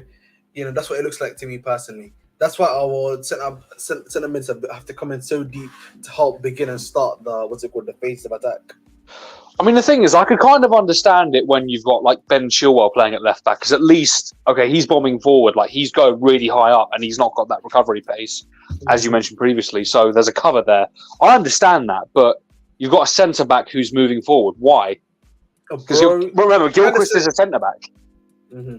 I have to say, by the way, Chilwell, he does not have recovery pace anymore, bro. That guy, I don't know how you're going to make the next manager that comes in, because they're going to have Chilwell to deal with at some point, how they're going to make him work, but he can't work as a left back anymore, bro. He doesn't have recovery. He's the best left back in the world.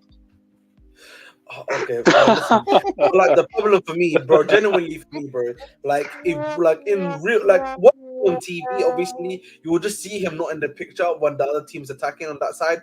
But like when you actually watch him try and come back after losing that, after making an attack on the other side, like he cannot come back fast enough, bro. Like he looks like recovery pace was finito, bro. I don't know how you work him in. Do you do a thing of where you're just gonna have to hope that Levi Cole, as the left side centre back in the future, or by this show, is just gonna have enough pace to be able to just, you know, cover that distance and still cover the left side centre back role? Because like he's cooked. That sucks. We're fucked for a left back. Well, we were talking about Gilchrist before then. That's why. Yeah. I'm to be honest though. Go ahead. I'll say like there are options out there that needs to be a priority. Dana just put someone in the chat like if you can get like a Teo Hernandez, Davies, I think is going Real Madrid. I don't give a fuck if he's too old. He's like, how old Isn't he 25? Isn't he 25? He's 26, mate. He's 26. Oh, 26. If you can. He's too old for the model. He's too old for the model, mate. You know what I mean? He's going to turn 27. Fucking hell. This is what makes me mad, and like I hate to revisit, but this pisses me the fuck off. Chelsea, man. Chelsea is the. That's what I tried saying before, Marshall. Like, you know what I mean, 25. I mentioned Matson. It made no fucking sense why we got rid of him.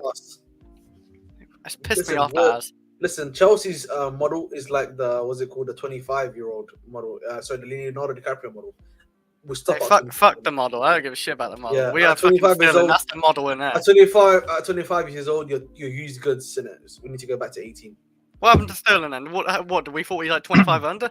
We've been lied to. That's before the directors. That's before the directors. That's before we. That's before. Wait, you know, I was. Yeah, because go ahead. For the directors 25 and everyone. So yeah. You know, I was thinking the other day too. You think Bowley and Igbali butt heads over what players they should bring in? Because it seems to me Bowley is of the type that he'll go based off name and caliber, but Igbali's the one that really wants to go this youth model route. But Bowley stepped back, so no. Yeah, Bowley does not have power. I don't know why we keep on saying this rubbish. Bowley is currently undertaking like the chairmanship of the club. Like he's doing like the business and commercial side now. Bowley only owns 20% of the club, by the way. The guy that owns more than 50% is Baghdad Igbali and Mr. I don't think he owns it. He's just put it in conglomerate, no? No. He owns 20% of the club. Clear Lake owns well over 50% of the club. And I think there's like 2 or 3 others that are included that are like minority stakeholders. I understand that, but that doesn't change that they can still butt heads. Like just because but again, like just because he's in charge of it doesn't mean but he owns the whole thing. Because Bowley has a part of this. Technically, he does, bro. If you own the majority share, it's a consortium. Yes, but a consortium it still goes down by vote. Like the whole thing has to be in everyone's best interest. It can't just be just one person's best interest. But listen, but the thing is, you can say that, but then if he goes to a vote, I have the controlling vote because I have the highest percentage of everyone else combined. And I say no, and then that means the answer is no. If I say yes, that means the answer is yes. So basically, you control what's going on, bro. Mm-hmm. So, and it's kind of true. So I don't know how to. Ahmed's right in terms of. So I was saying Ahmed's kind of right because based on reports, it's saying that Igbali is the one who wants to keep Poch, is the one stopping us from getting it and kind of going for someone because he wants this process. That's been the reports the past 2 days. It's been. You know what's weird? I don't know how true that is because I read something different about like a few weeks or a month or so ago that it's Igbali that wants to get rid of Poch, but it's Bowley that wants to keep him because apparently Bowley's supposed to be in charge of the like PR things off the pitch, and Igbali is meant to be part of things on the pitch, like the footballing side. And Igbali wants to get rid, but Bowley wants to keep him from some sort of so it looks bad on PR to have sacked him again or whatever without giving him time. So I don't know why all of a sudden it's now a switch in media narrative, or I don't know which one is meant to be right or wrong. So what's happening? It seems that over the last 2 weeks in particular, it seems the stories have changed. Like it almost seems like Iqbal is now the one that's being spoken about a lot more heavily, in particular, like in the sense that he's the one that's heading up the sport stuff. So, for example, I think it got released literally this week that apparently Strasbourg is not even being controlled by any of like the Stanley or Stewart at all. It's been Iqbal that's been doing business. Yeah, apparently that's what I heard. Yeah, literally, he's the one that's been controlling the whole sporting direction for them. Learn from L'Equipe. L'Equipe is pretty reliable, right? And L'Equipe is pretty reliable. So French news, yeah. So what you will by that, he's doing stuff like that. So, and I think the other thing, yeah, we know at Chelsea, there's been a fundamental, like I think, shift, yeah, from the players we were buying at one point to the players we were buying again. We are buying currently, right? Where you were buying the guys like Koulibaly's, like we were buying guys that were 28, 29, 30, almost basically in their peak. In that summer transfer window, and ever since we've gone to January 2023, we've literally been doing 23 or younger, so 25 or younger essentially, and we can see that in the transfers that we've done. Now, I think for me, what's it called? Yeah, it's kind of clear that Iqbal is the one that controls around, but we've had reports for a long time that Iqbal is the one that's going to that's watching the games regularly. Iqbal is the one that's going into the dressing room and everything like that. So what's it called? So it's not a surprise to me at all. And remember, he's the one that's pumping in the most money. He's got his company's the one that's got the most to lose. So it makes sense that he's the one that's running it. But like the problem is, we can't have a guy like him, messing with the football stuff, if that's the case. And I feel like that's what it is. Looking up where Strasbourg are on the table right now. Strasbourg are mid-table right now. They're in the mid-table. They're not in danger of relegation. They're 3 points above the relegation zone. Oh Jesus Christ, that's not but, good. Well, they're 3 points. They're 3 points above the relegation playoffs. They're actually 8 points off automatic relegation. Okay. I mean, that's still not good. That's only 2.5. I mean, you say that, but the team in 10th, which is Lyon, are only 6 points off the relegation playoff. So it's from 10th down. It's actually quite close. Okay, fair enough. Yeah, I got some more comments here actually. Now that I think about it, hold on. Boom. Mauricio Pochettino, in the last 4 weeks, we are doing a fantastic job. We cannot match the history of Chelsea. We need time to gel. This is not a magic cream. I think it's a really weird quote. What? I'm not gonna lie. What? Last 4 weeks, we've been doing a fantastic job. Wait, this is today, right? Yeah. Yeah, today. This is He also said, I don't know Why if are you you Marshall. Did he not just see last games? Marshall, can I ask you a question? Why are you reading these comments, Marshall? Why are you subjecting yourself to such level of idiocracy? Because you know what I mean? Content. Because you're content, Ahmed. I'm a content creator. I need to stir the pot, and here I am making content because it got a little quiet. I wasn't going to play the cricket sound. I wanted you guys to get angry so you can give me some content. Please. Thank you. No, the only game we played well against was City. That's for that note. That's the only good game I remember. All right, you know what? I'm trying to milk cricket sounds Pochettino rather than Stamford Bridge. I'm convinced this guy's here to troll. He's here to troll Chelsea. You know what? If the Ashford Red content creator wants some content, apparently some Chelsea fans. Listen, Marshall. There are some Chelsea fans who have been defending Koch, and they've been talking about how he doesn't know English. Needs a translator, yada yada yada. Poch has been managing in the Premier League on and off for about 7 years now, 7 years, 3-4 months. I actually went down and did the maths on this. There should be no excuses for having a translator. There should be no excuses of not knowing English. English language is actually not that hard to learn. If you speak to foreign people who speak much harder languages, they speak about how English is not that difficult to learn. That's for one, and particularly when you're living in the country, managing in the country. And if he doesn't understand English, let's just assume he doesn't because he's a crybaby. Go hire a translator. He had one at Spurs, and all of a sudden the translator was gone because he could speak English. So if he really does need one, and he's not able to get his point of view across, get a translator, or better yet, get rid of him. Because all these quotes coming out about magic creams and that like we're doing well or whatever, listen. If Poch swings that way, that's fine. But like all I care is about winning games, and we're not doing that properly. So I think if he needed magic cream, he should get like muscle rub or something. He should be in that medical room trying to heal up Marshall, these. You know a little too much. You know a little too He should much. be trying to apply some muscle rub on some of the injuries in these players. I'm just saying. I'm sorry, but like even like Crystal Palace game, if you remember, There's a comment there for you. What's that comment, Marshall? There's a comment there. Someone's saying she makes a content. I should wear. You're the worst. Yeah, that's well.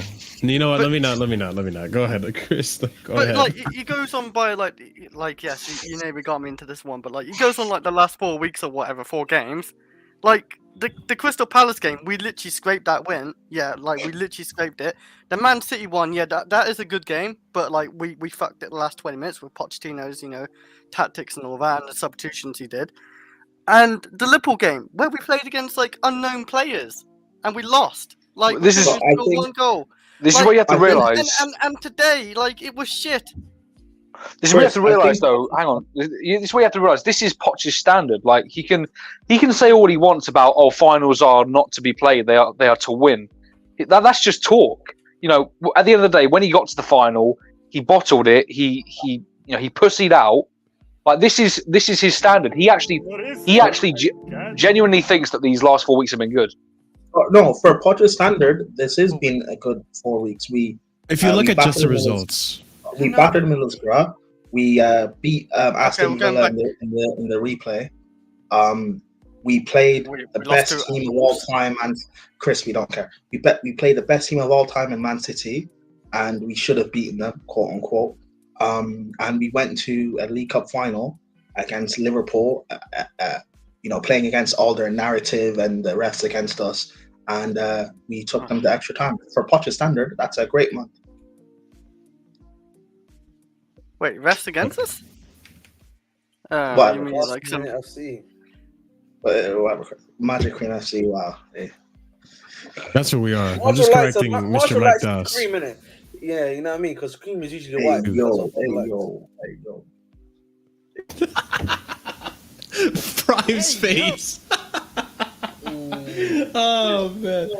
No, it's Magic Cream FC. Okay, I got more quotes, guys. I'm gonna wrap it up. Hey, Astrid, if you want to collab with Mr. Casually himself, Mauricio Pochettino. We're on one-on-one here. I think we needed this result. It wasn't a great performance. It's a team that is full of confidence. Very, very, very strong team. They're doing fantastic in the championship. It was tough for us. Ugh. Yeah. I mean, you're not wrong. It wasn't a great performance. You at least can admit that. And Leeds was coming into this match with confidence, as we know, just because they haven't lost in 2024. That's the narrative. But regardless, I mean, I don't know. It should not have been tough for you guys. That's what I'm trying to say. I'd like to ask what he's doing to give our players confidence, considering that's such a problem. Applying magic. He's doing his lockdown. Like, they're doing fantastic in the championship. We're in the Premier League. It doesn't matter if we're in the championship. I don't give a shit if they're doing once again, Chris, this is Poch's standards. Like, are you hinting like we're gonna be relegated soon, and that's gonna be our level? Like, I genuinely don't think if we had Poch's manager, we'd actually make it out of the championship. No, we wouldn't. I think we'd struggle. Yeah, bro. Wait. For the championship, we that's 46 games a season. Do you think these players are making it? No. No, they're not. They're dying. Oh my god, we'll have no squad. So if we had last year's attackers instead of this year's attackers, we honestly get relegated. Oh, 100%. If Poch came in last season when Potter did, we get relegated. I'd rather not think about stuff like that. It's not a joke. We get relegated. So one thing I do have to give praise on, by the way, if we're going to take some positives out of this game, I do got to give praise to Nicholas Jackson for his goal. That was the first time in a long time where I saw Nicholas Jackson do what a striker should do, and that instinct kicked in to just shoot. Yes, maybe he got a little lucky, right? But we've seen goals like that all the time. That goes through the keeper's legs. It is what it is. But he shot it. He had a good finish. It was accurate between the legs, and it went in. And I was actually happy that Jackson did that. I'm not gonna lie. I was actually happy Jackson did that. I don't know if you guys had any thoughts on that either, because I know Jackson's been under a bit of scrutiny, at least prior to AFCON. I am happy for Nicholas Jackson. Oh, Curry P is gone. 10 goals now. 10 goals a season, I think. In all competitions. I hate this guy. No, but I'm happy for Jackson. Don't wave at me. I'm happy for Jackson. The stick and criticism he gets from Chelsea fans is like completely unwarranted. Aside from, fine, he can be like rash in front of goal, but when you look at his all-round play, his link up, what he can do on and off the ball, for a guy that's only playing his first full season in football, in men's football, is very much impressive. And then we also factor in that we're not being coached properly. Like, people will make excuses for Caicedo and Enzo. Why can we not make those same excuses for Jackson? You know, I still don't think Jackson is good enough to be a first choice striker. You know, they're first to go to where we want to get to. However, like, who actually knows, if we with a better coach comes in, like say Ruben Amorim, who knows where Jackson could be in a year or two? You know, I don't know. I don't know. I like him. Is he a striker? Is he a winger? I'm not entirely sure. He came out with a comment, I think last week or something, about Benzema at his age and to run to Real Madrid and stuff. He was still missing chances in front of goal and still developing. That people should just be patient and give him time. And Chelsea fans got on his neck, started talking about Benzema has a Ballon d'Or. How dare you? But people not remember what Benzema was when he first went to Real Madrid. Benzema's goals and assists when he went to in his first season at Real is quite similar to what Jackson's is now. Like, just relax on Jackson and give him time, because you guys are all loving him in preseason and calling him the next Drogba, and it took Drogba 18 months to look like a quality striker at Chelsea. Maybe give Jackson that same amount of time. Maybe let him actually grow and develop instead of hating on him all the time. I think with Benzema only really he was always a good player. Like, obviously at the beginning he was like, you know, he had his inconsistencies as a younger player, but he only ever really exploded and became this like Ballon d'Or level. It already it started in lockdown, didn't it? I believe. No, not essentially when Ronaldo after Ronaldo left, and that was only for like a 2-year period. Yeah, so it's a fair point. To be honest, I actually didn't really pay attention to the Chelsea fans. It was more with that comment, the Madrid fans were actually getting quite rattled by it, even though, like you said, it's not say it doesn't mention anywhere that Jackson is a Ballon d'Or level player yet. But I remember Madrid fans on Benzema's neck every summer saying, "Oh, let's sign Sergio Aguero, let's sign Aguero." Like, people don't, but whatever. Like, Jackson, people like just chill on him, leave him alone. I'll pose this question, and this is something I wanted to actually ask a couple of months ago. It looks like he's on course to score 15, and I think he can score 15 in the league, like 14, 15 in the league. If for some reason we don't get Osimhen, we don't get Tony, would you guys be willing to go with Jackson up top for another season? No. Yes, I wouldn't mind, especially if it's under a different manager, because again, we assume Poch is not going to be here. I wouldn't mind going with Jackson for another season. No, did you say Lautaro Martinez as well? If we can't get him, no, just anyone. Sorry. No, Primer, you answer that. No. Lautaro Martinez, he's not good anyway. I'm talking about our two main targets. Our two main targets in Lautaro Martinez. If people talk about Lukaku is not good, Lautaro Martinez is not good either. If I'm talking about our two main targets, shut up, Chris. I'm talking about our two main targets in Osimhen and Tony, which are the two everyone wants and the two that we're linked with heavy. If we don't get either of those two for whatever reason, would you be okay with going with Jackson for another season and actually scouting properly of what striker we could possibly get? Maybe Jackson is the guy and he just needs development. Who knows? I mean, I don't know, because he has to get some actual better numbers. I'm not happy with that still. No, I guess the reason I'm making the face I'm making, and Curry, you said you want another striker. Is that what I just heard? Yep. Same here. The thing is though, like, I think what Prime is trying to say, if Ivan Toney and Osimhen are off the table, do we bother even going for another striker? And at that point, no, I wouldn't. I would just stick with Jackson at that point and see what else comes, because we need to remember that at the beginning of the season, Jackson was brought in as just a placeholder. There was always a plan to bring in a top level striker to give Jackson competition, or at least, Jackson wasn't going to be the number one. And especially, and I have to remind Chelsea fans of this, the price tag that Jackson came in, less than 30,000, I believe. Like 30 mil. I think it's 35. I think it's 35 actually. 35? Okay, so 35 mil. Around that. It's not a crazy fee for a striker, especially in this day and age, considering we're seeing 80 for Gyökeres and 105 for Osimhen.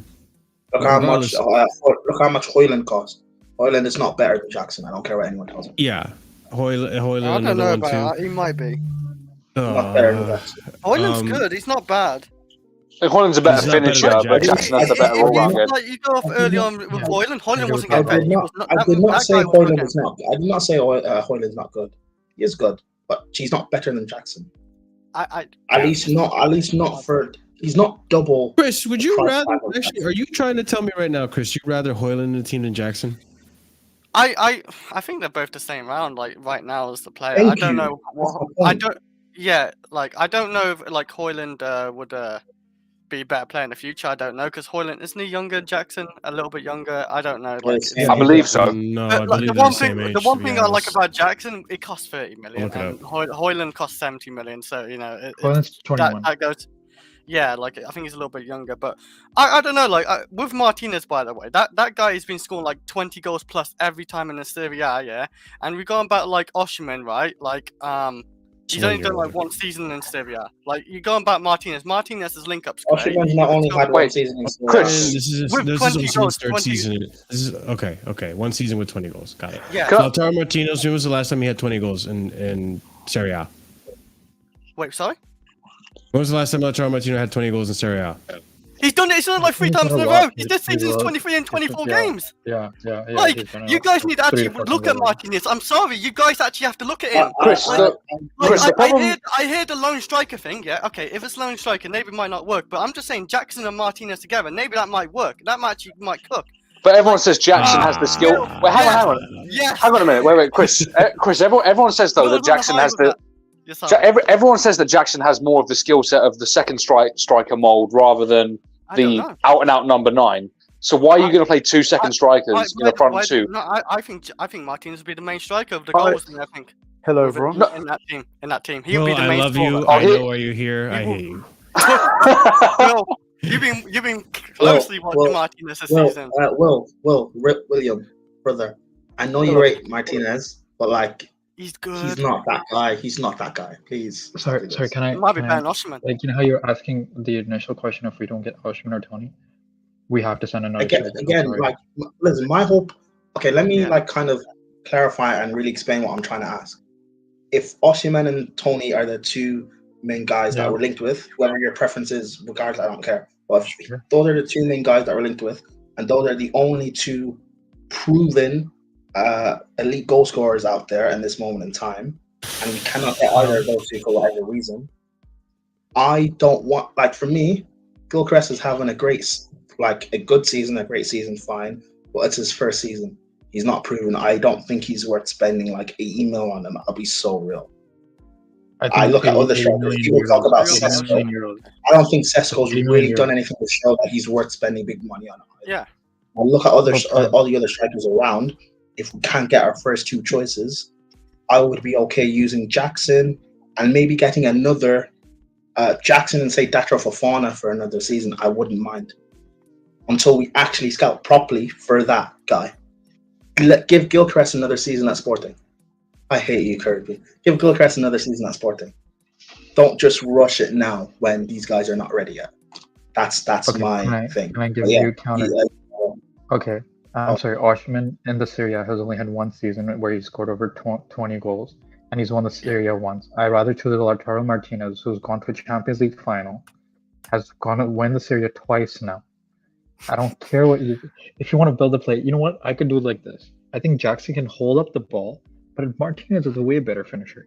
I think Jackson is a perfect mold to make him into a backup Nkunku. He is not a striker for me right now. I'd rather have him as a person who can become an Nkunku because he's good at link-up play and he's good at holding up the ball and he's decent at driving, but he cannot finish. Lautaro goes to the Champions League final. Lautaro's going to get eaten alive in this Premier League.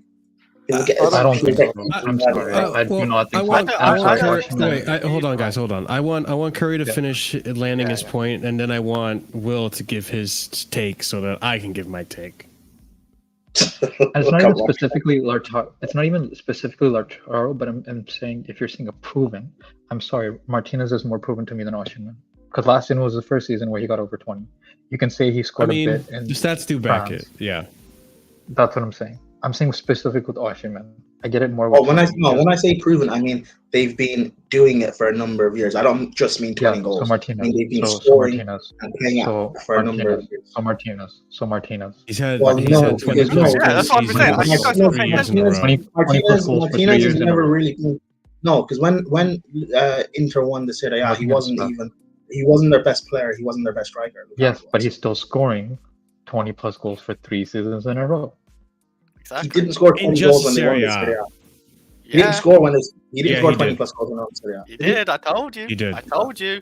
I'm looking at it right now, Brian. Yeah, he did. I don't think he'll suit us. I don't think he'll suit us as our main nine. Well, I'm sorry. I've also no offense. I'm not trying to take shots. I saw him at a high pressure situation in both the Champions League last season when Napoli was flying with Osimhen. He did not perform, and in AFCON, I don't care what you say, you got to drag the team somehow. I do not care. Then that's the same bottling I'm seeing from Lautaro for Argentina. That's the same type of bottle I'm getting from Lautaro from Argentina. So then what's the difference? Once a taller man who can't Osimhen carried Napoli in the back end of last season to win the Serie A. He didn't carry it like yes. But I'm talking about Champions League. The likes of Cavaschellia didn't do anything. No, and the defense was good as well. Did he do anything against? I think you're taking a lot away from the manager. In the Champions League, Napoli were not expected to even get that far. What do you mean? Against Milan, if you were playing AC Milan, you got knocked out by AC Milan in the Champions League. They were focusing on the Serie A. Yeah, okay. We'll focus on well, you guys went to Champions League better him and Kirby, I get your point. But they were focusing on the Serie A. I look at Lautaro Martinez. Like, whenever he's played as a lone striker, he has not been that good. That's true. He's not good as a lone striker. That's why he works well in the front too. So unless we're going to play with wing backs, then fine. But playing as a lone front man, we see it for Argentina. Don't we have second strikers? The whole point of Nkunku playing as a second striker playmaker, and same with Jackson could be a second striker playmaker. That's the whole point. It's for those combos. That's how Lautaro did it. Jackson's got a whole. If we're playing in front two though, Nkunku is a better second striker than Lautaro is. Yeah, I know. So I'm saying you create the space and help the build-up play. I'm sorry, what is Osimhen doing? But why would we have two of them? Why do we have Nkunku and Lautaro when Nkunku is better than Lautaro at doing all of that? Is he? Yes. He's not better. Oh, actually, yeah. Will. I want to hear Will's take. Yeah. No, what is the argument? Like, what is Nkunku better than Lautaro? Okay. My not even Nkunku. Let's go with Osimhen. Oh, do you mean my initial discussion? No, just in general, because I think it depends on the manager we get as well. Okay, yeah, sure. I think Martinez alone is a better player than Osimhen. Like, I think he is. I think he's as clinical. I think he impacts the game when he's not scoring way more. But then again, I think Martinez has had the the luxury of having coaches that do play to his strength. With the whole lone striker thing, I've not seen him play as a lone striker enough to prove to me that he can't play as a lone striker. It's only been in snippets for Argentina, which when he has played in Copa Americas or in World Cups, it's been contested spots anyway. So I'm not ready to write him off as a lone striker either, but I think he grows more in confidence every year. I think his goal tally this year is phenomenal. Every time I've seen him play, he's stepped up. And yeah, I think if you're going to go for a proven player, there's not many more proven. I just don't think we're going to be able to lure him away from Inter unless they have to sell. Well, my initial question was that if for whatever reason we can't get Osimhen or Tony, who are the two main targets that we are linked with, and they're the only two proven whatever strikers out there that we're linked with, would you be okay with going with Jackson and say Fofana for another season until we find that striker that's ready for us? If they're actually going to be trusted, then sure. But I feel like whatever coach that comes in will be under so much pressure after the failings of Poch and Potter that I don't think they'll be able to give players like Fofana and Jackson the number 9 role week in, week out.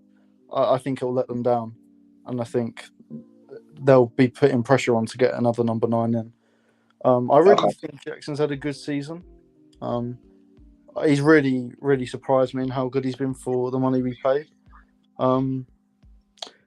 My concern isn't really with Jackson, actually, at all. I think there's a number of players that concern me more in the attack more. And Nkunku's injuries do scare me for a player we've paid £55 million for.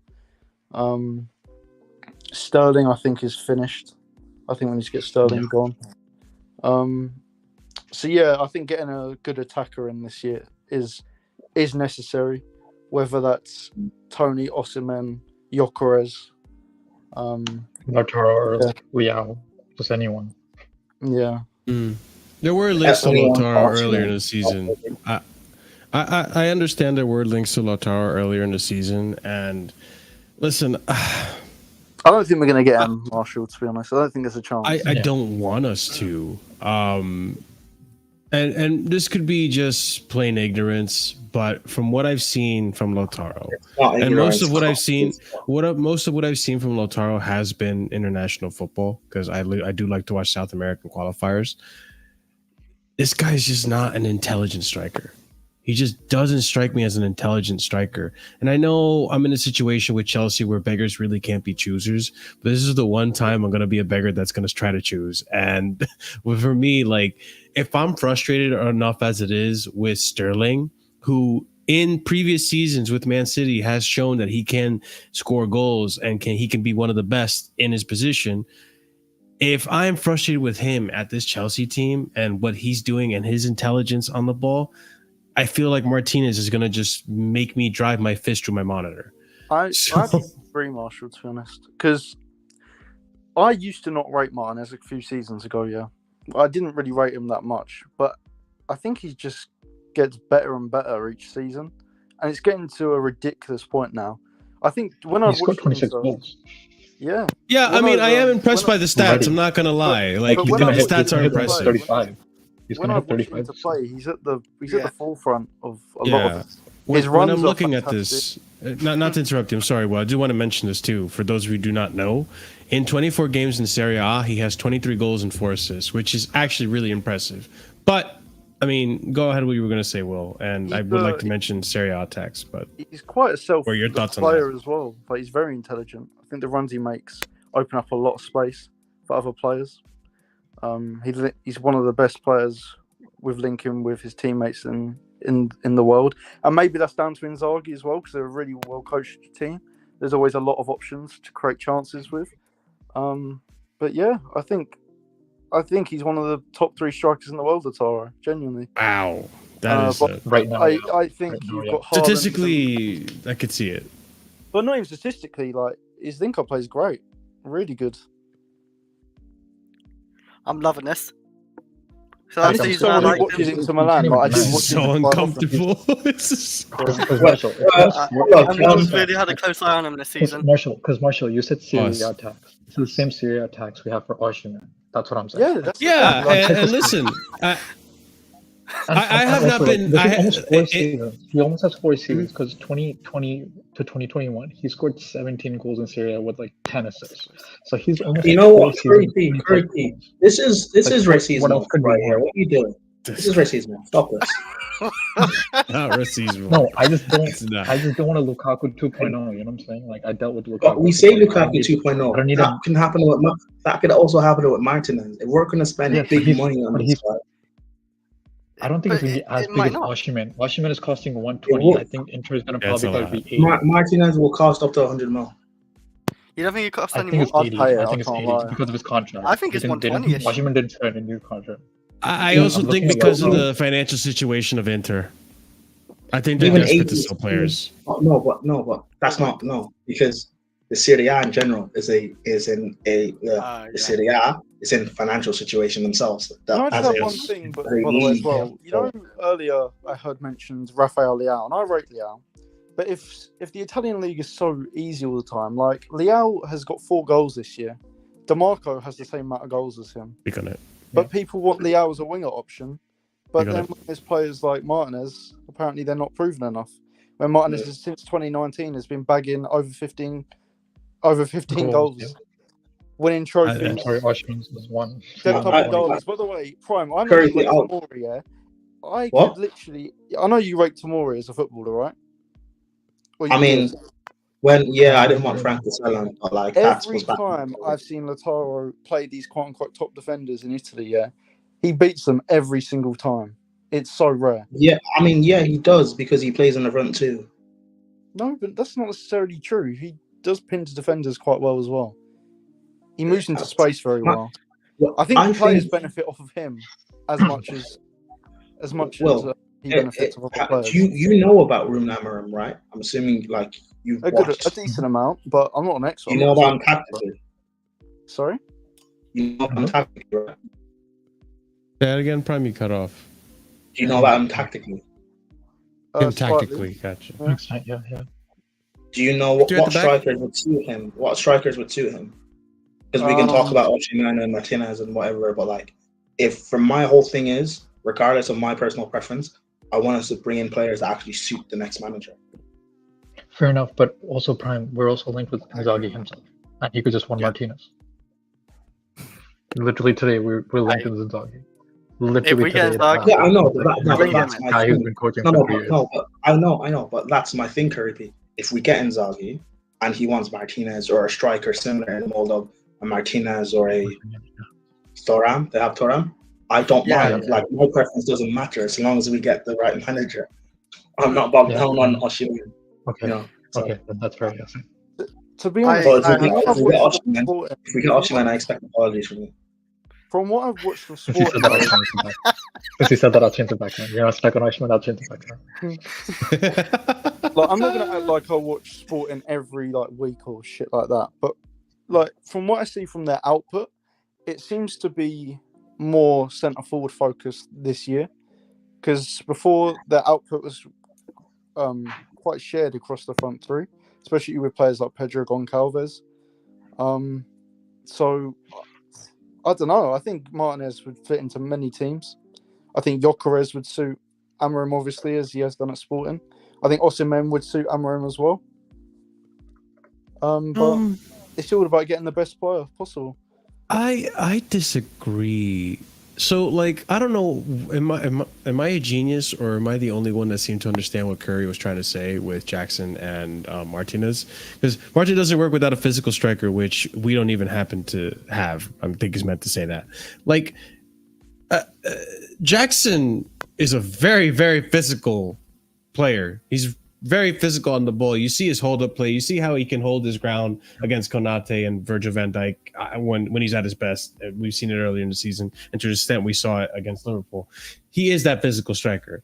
I think what Curry was implying, too, is you can have Martinez as the 10 and Jackson be more of the second striker role, which we've seen Jackson can do the link-up play. Jackson can do the dirty work. Jackson can do the runs and the dribbles and the setups. When it comes to the finishing, he's still a little raw. That's where Martinez would come in. But that is literally why we bought in Nkunku. So where does he play? No, Left wing, but I because get it's that, but that's what I'm Nkunku saying. has played Nkunku how many played minutes left. this season? No, And also, I know that, and I know he's injury prone. I didn't really want him in the first place because of that, being injury prone. But he's here. We spent big money on him, and let's assume I would play on the left. I would play him on the left. He's fit. Play Play him on the yeah, left. that's He's true. not a left winger. He's not a winger. He can play left. No, he's not a winger. He's been better at left. He literally played 2 seasons as a left before he moved centrally, as like a center. A second Nkunku this season has looked better at left wing than a striker. I'll be quite frank with you. Sure. Nkunku's looked better at left wing than as a target man. That's not context. That's true. Yeah. He can't play. But I think, and to be honest, it fixes our situation with having an intelligent winger besides Sterling.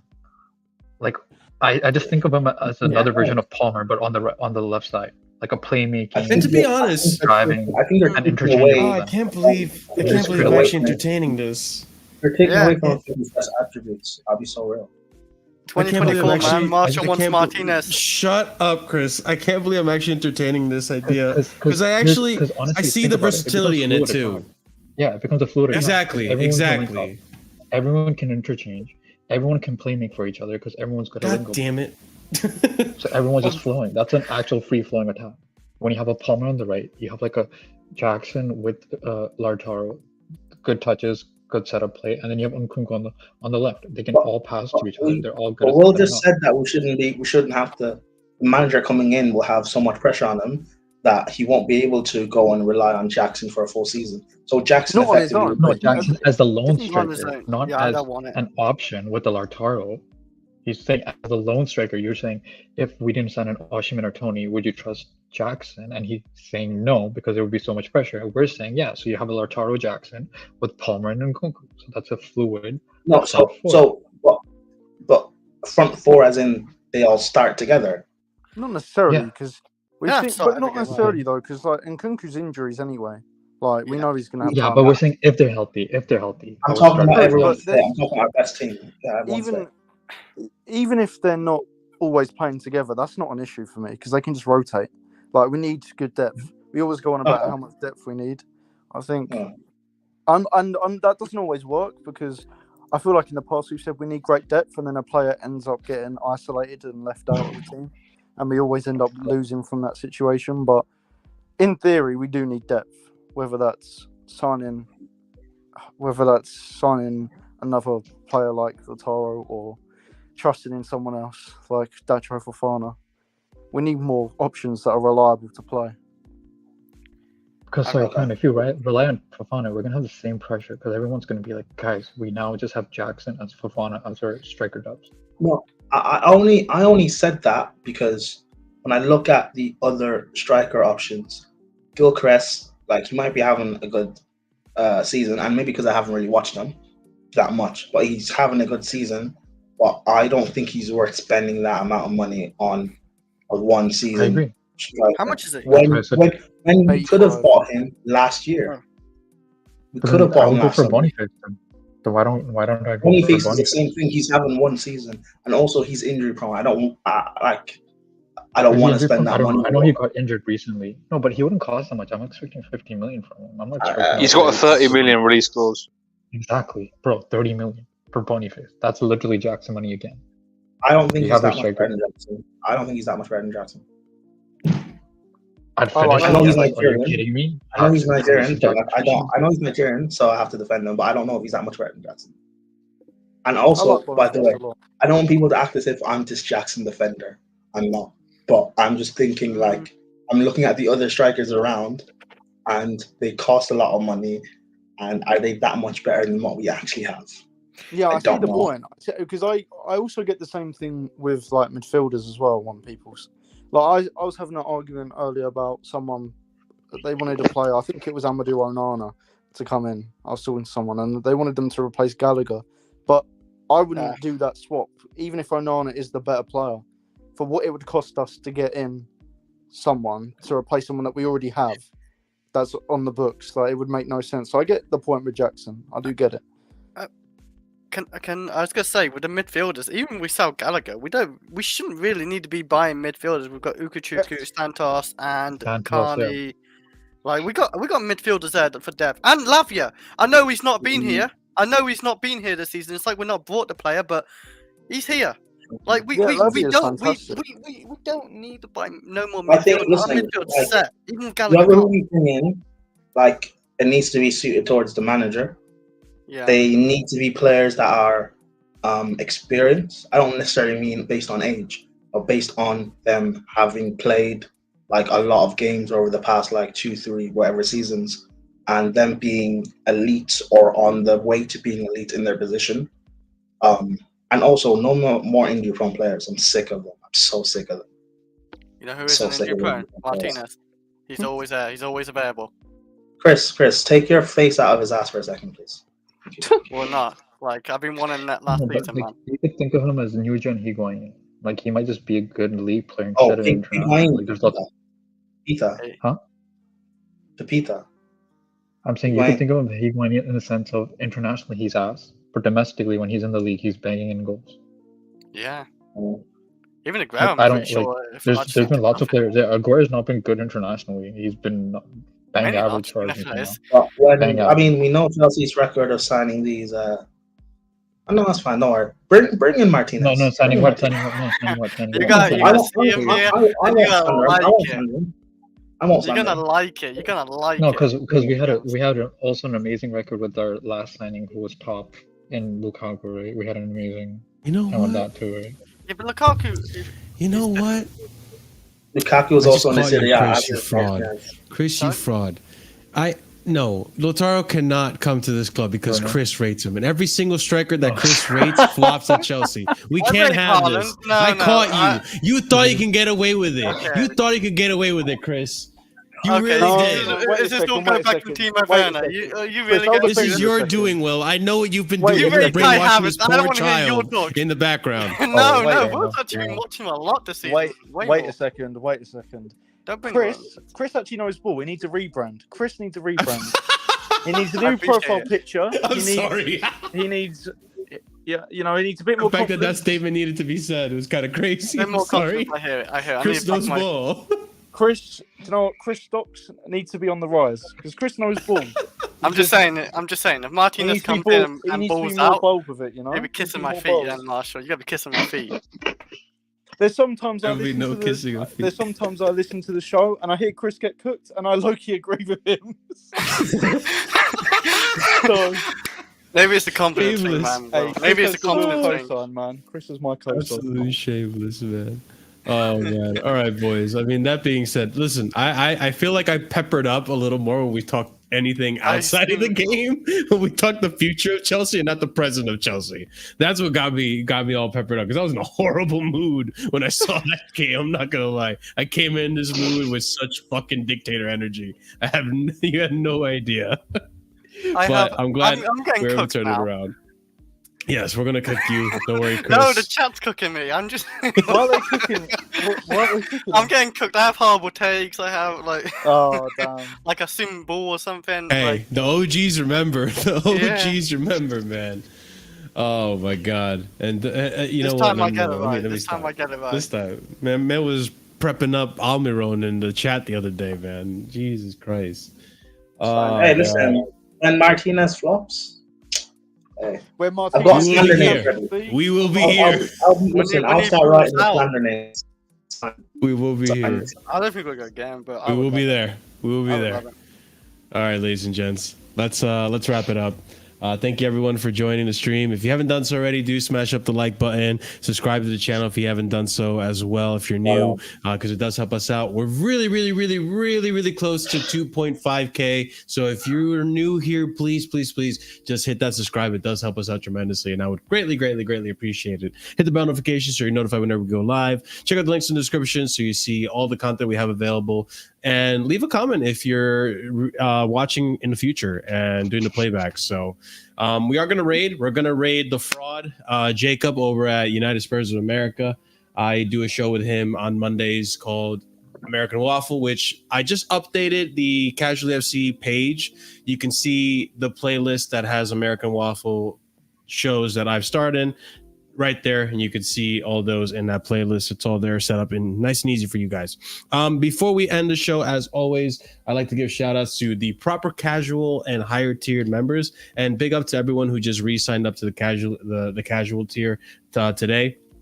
But also, let's give these shout outs to the proper casual, and that's going to go to Felipe Courtois, B-Man, God of Frogs, Gabriel A, Horizont Editor, Hassan, A Solomon, Jester FC, Will, big up Will, Uncle Jester, I just said that already, Adrian, Scott, Dark, OG Turbo Jesus, and EE. Big up to you guys, longtime supporters of the channel. You guys help support the channel tremendously, as well as everyone else in our membership.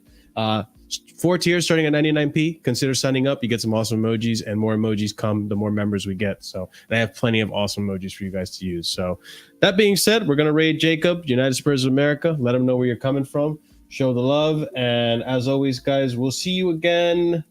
What is today? Wednesday? I guess we'll see you again over the weekend at some point. I don't know. On the weekend, Saturday or Sunday. Saturday.